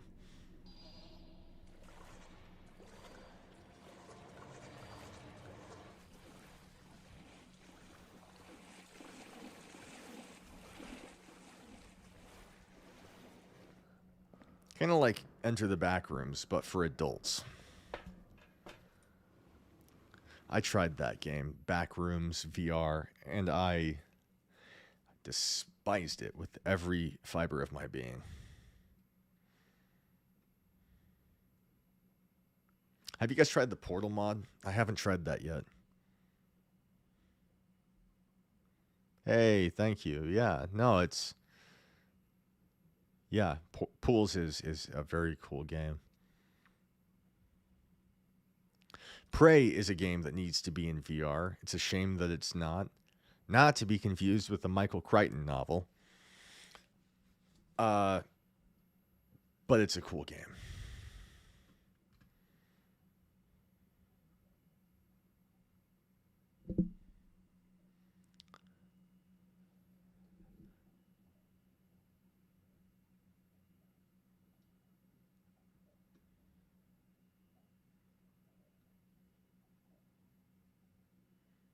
Rock Simulator. Here's what we're going to do. I'm going to play the video I made. It's short. It's short. But no one saw it. Maybe like one of you guys saw my Rock Simulator video. And this is a chance for me to share it with people because I was super proud of it. And I think I'm going to do it. Hang on a second here. Give me a second. Let's pull this up.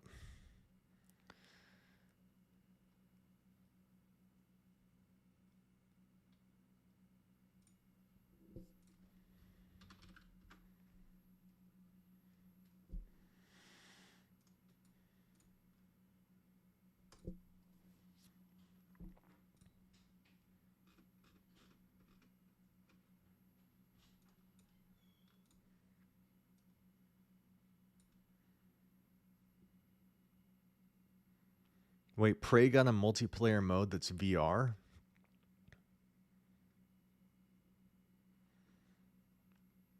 But it's not Unreal Engine. I heard someone was playing that VR, but I assumed it was that VorpX thing. Wait, Prey Typhoon Hunter. What? No way.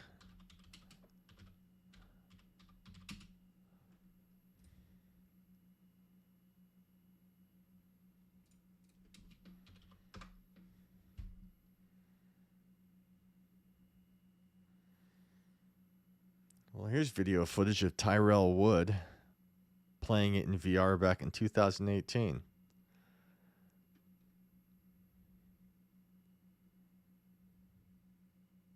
I didn't know that. Thank you for telling me. Interesting. It's an expansion to the original game. It's weird that that would have VR. Okay.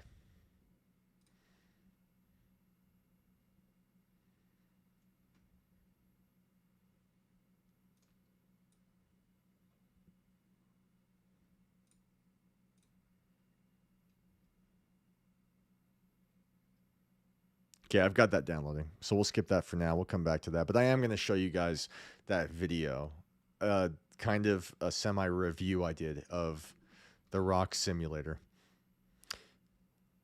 Oh, it's actually ready now. That's fast.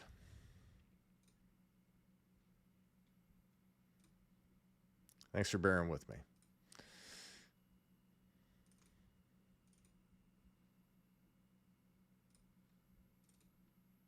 Yesterday, I was scouring the internet for the worst VR games imaginable. This is my old camera. Was it.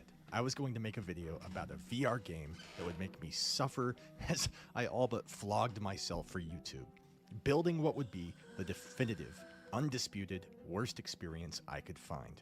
I dug through Reddit and Quora. I searched the comments in Steam, and this was harder than I thought. And then I found a comment. Says, I know of one. You clearly haven't turned over every rock. What was this? What did this person know that I didn't? And what sweet clarity lay behind his comment? And when he said, Rock Life, the Rock Simulator, I gasped. This was it. Who in their right mind would play this? Why does this exist? And then it all came falling down around me. The reviews were overwhelmingly positive. But how? Why? What fresh hell lay behind this download button? Or what splendor and life-altering experience might change my perspective? My very being? Who was I? What was I? And then I fell into a despair and a malaise as I thought of the universe. Why was there a speed limit? Why does mass produce gravity? Why was anything anything? What the f*** am I? I didn't sleep that night. I'd installed the app and updated my computer's drivers, but I'd lost all sense of purpose and design. My sense of self was shattered and my mind raced in circles. I worried that if I put on that headset tomorrow morning, I might not come back. What if my nose just begins to bleed as I fall into a catatonic slumber? My family would mourn the husk of a man just perched at his computer, locked in a cycle of knowing only that he was a rock. Forgotten would be the English language and food and emotions, and left in my place would be a memory, forever trapped in a ghoulish facade, the human condition, lost irrevocably as I screamed into the void. So I woke up in the morning, not feeling very rested, and thought that whole thing was pretty silly. I'm not a rock, I'm Dan. So I put on the headset and powered up the game. After all, if all those people rated it overwhelmingly positive, then they must have come back from the experience, and so would I.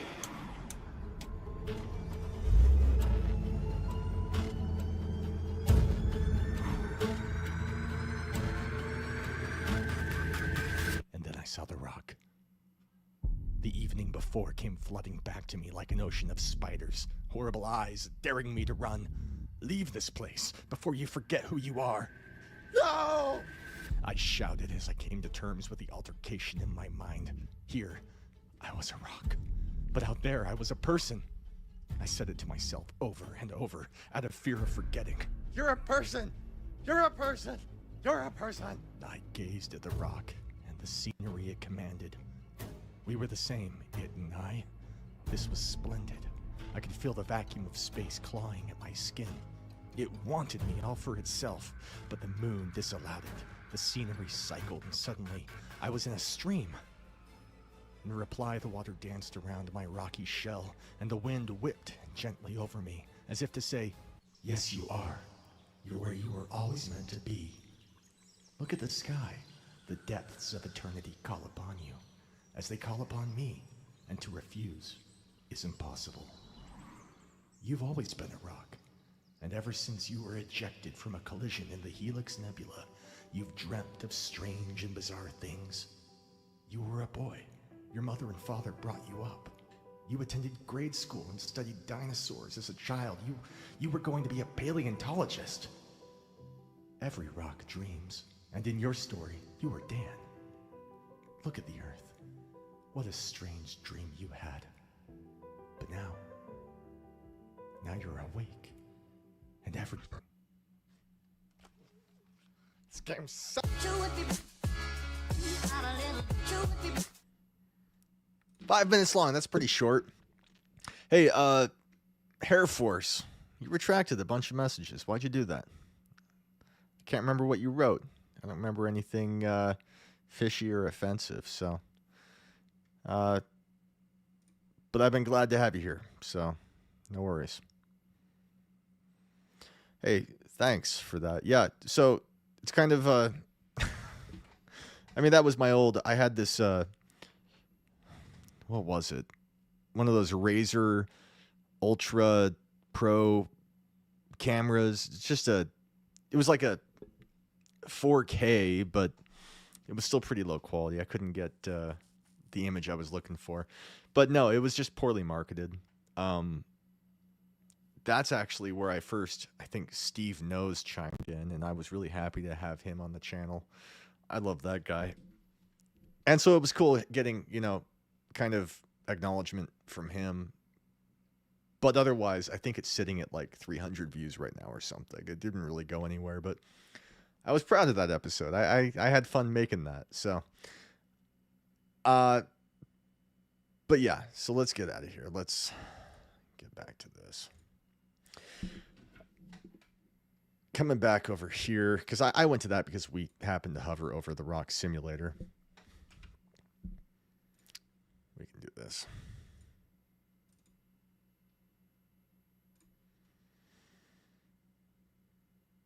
Space Pirate Trainer's a classic, but, you know, does anyone spend more than 45 minutes in there at a time? It's great. Like, if you have someone new in VR, it's a killer app. It's cool, but I don't know. It's like Tetris for me. It's just kind of a one-note thing. Star Wars Squadrons is incredible if you can suffer EA, but the dogfighting is cool.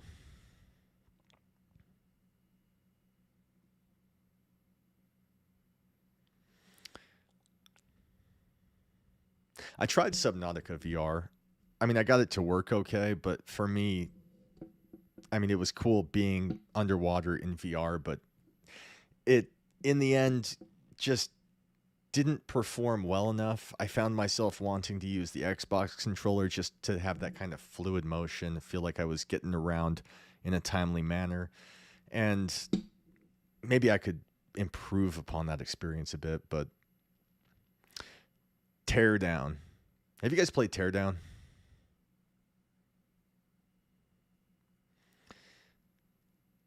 Thank you, UF Joy. I appreciate it.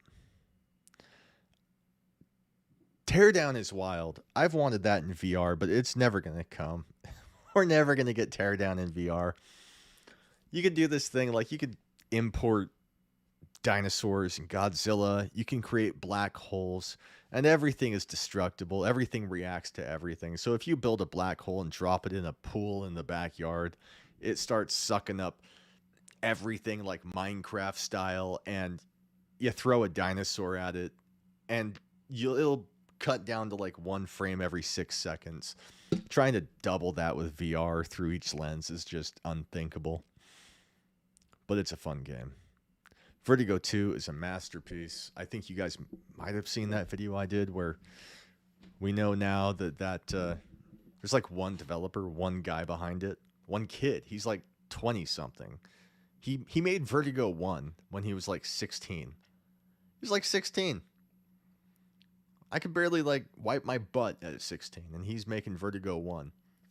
And now he's got this expansion, this it's not like a single level. It seems like it's almost like it seems like a fully fledged game that's just being added on. You can buy it, and it's just an extension of Vertigo 2, and I can't wait to play it.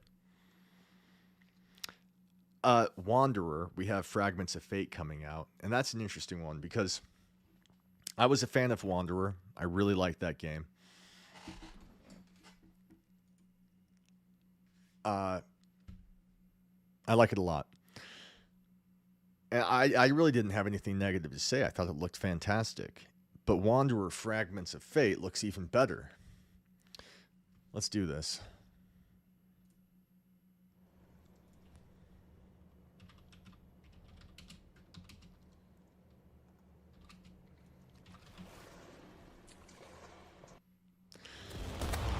But before I get into this, I just want to say,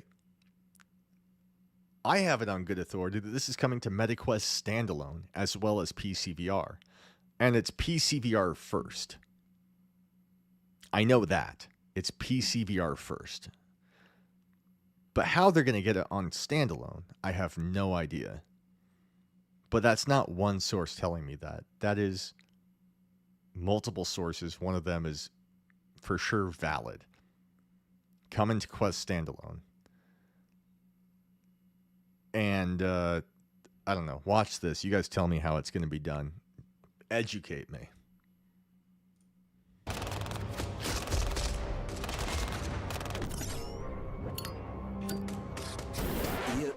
That's us. Question is, how in hell's name did we end up in this dilemma?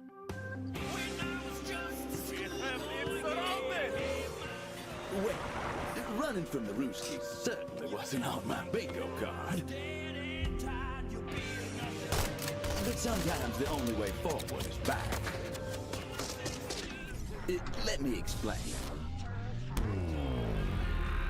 It begins with you inheriting me, a time-bending watch.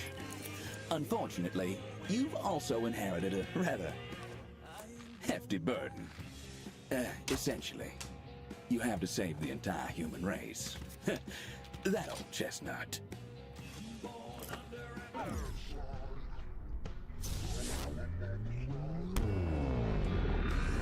Problem is, time is complicated, and we're not the only ones tangled up in this mess. We've got our work cut out for us, but there are a few things you should know.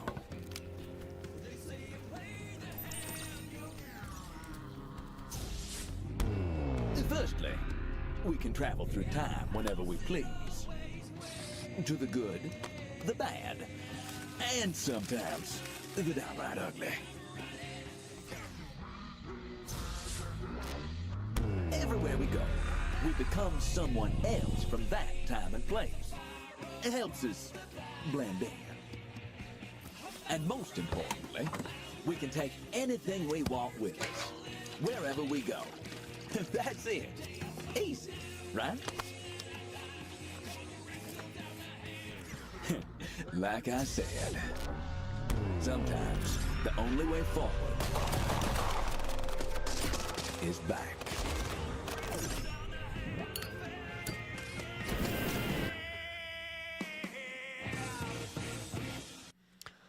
Yeah, you're probably right. I think I have settings to where there's like a 30-second delay. I didn't ask for that, but I expect I'm seeing your comments late, so I'm sorry. Yeah, but there's this function in the game where, and it's different from the original Wanderer, it seems like a big aspect of this is always having fuel on hand. So pouring gasoline into a bottle for a Molotov cocktail, or, chugging a chainsaw to life, something like that. And so for sure, those kinds of physics are not going to fly on standalone Quest. I guess they could cut that.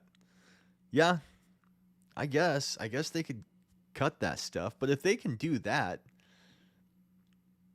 I mean, I hate to be the guy that's always comparing, everything to Half-Life Alyx, but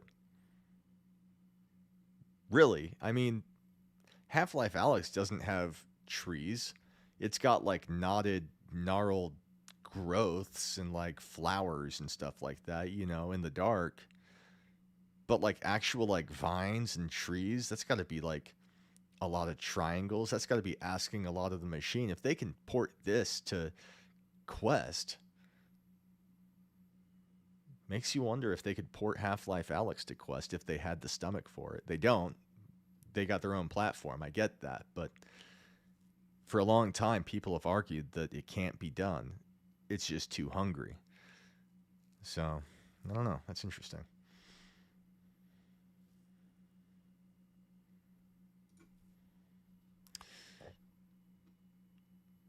That's all I got. So it's 11:21 where I am. It means it's going to be 10:21 on the West Coast. Make sure I'm getting this right.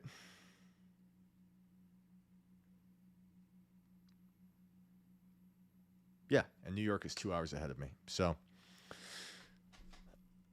I would love to stay up for another 40 minutes and watch the time hit 12. But I've been up since 2 a.m. and I got to crash. So I regret to inform you that I'm going to shut this down.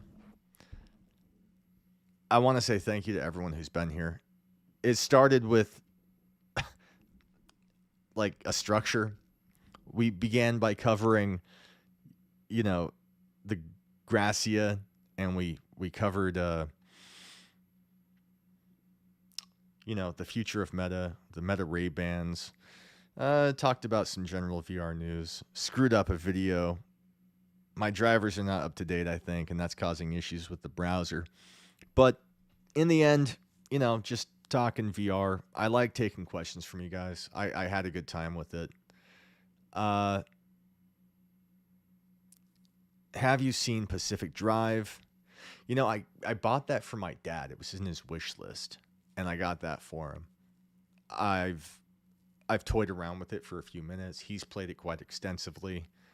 I thought it was a cool game, but I have not really played a lot of it. Oh. Yeah, I love the atmosphere. I didn't realize it was Unreal Engine, so... Wow. I'll have to try that. That's cool. It's in my Steam... I bet it's in my Steam wish list still. Let's look at my Steam wish list. Where do I go for that? I want to make sure I don't, like... show something I'm not supposed to. But, inventory. My wish list is super small right now.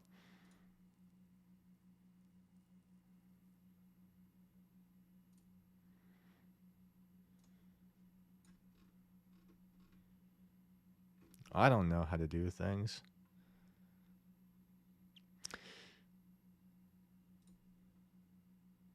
Wish list.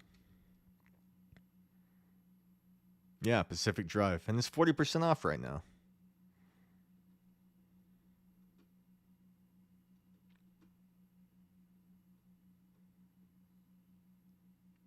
I want to try Indiana Jones. I really do. It looks fantastic. But I already did Flight Simulator. I can't do that a second time. I gotta wait. Listen. Air Force One has been in this thing from the start. He's been telling me this whole time how much, you know, he loves the channel, and he was here from the very beginning. And I want to give a shout out to him especially. He sent me a few supers in what sounds like a time when he really didn't have the money to do so, and I feel bad about that, but I really appreciate it. That's going to go towards, you know, getting my ass out to Vegas for CES, and so thank you very much. Honestly, I appreciate it. And thank you to everyone else who's been here. It's good seeing you guys. I like answering these questions. And just when I think I'm out, they drag me back in. Camera in the car is kind of weird until you start driving, but otherwise it's good. Yeah. Well, it's interesting. I've got this... I guess you guys can't see this right now. No reason to show it, but I accidentally closed my my YouTube tab. But I think because I've got the comments open, it didn't shut down the stream, which is good.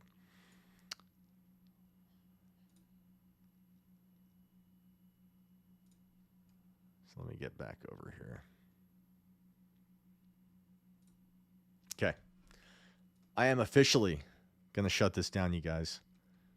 I really appreciate it. Happy New Year. For those in New York and what is it? The South. I guess it's already midnight over there. For me, I got another half hour, another hour and a half for people on the West Coast. But I appreciate you guys being here. I'll do this again before too long. And I'll try to have like a structure in place, you know, so that I'm not, you know, wasting too much time. I apologize for that. But I had fun. And if you're not subscribed, please subscribe. And I'll have another video up this weekend for sure. Probably a couple. And then Tuesday and Wednesday, it's CES. So appreciate it. As a reminder, I've got that Patreon channel up. I think I have one guy in there from before. And I appreciate him. But there's a lot going on over there. In addition to what I previously had set up. The thing that I'm most excited for is I've got a mailbag set up so that you can record questions and comments that you have and then basically submit them. And there's a very good chance that it's going to get put in a future episode to where in something like this, it would get embedded and your voice would come through on the channel. It's cool reading you guys here and answering your questions real time, but to have your actual voice and to have that on the channel, I'm going to have fun kind of answering those questions. And that's a great way to do it. You shouldn't do it if you don't have the money, but if you do, and if you feel like supporting my channel, that would be a cool way to interact. So, and that's about it. You guys have fun. Happy New Year, and Godspeed.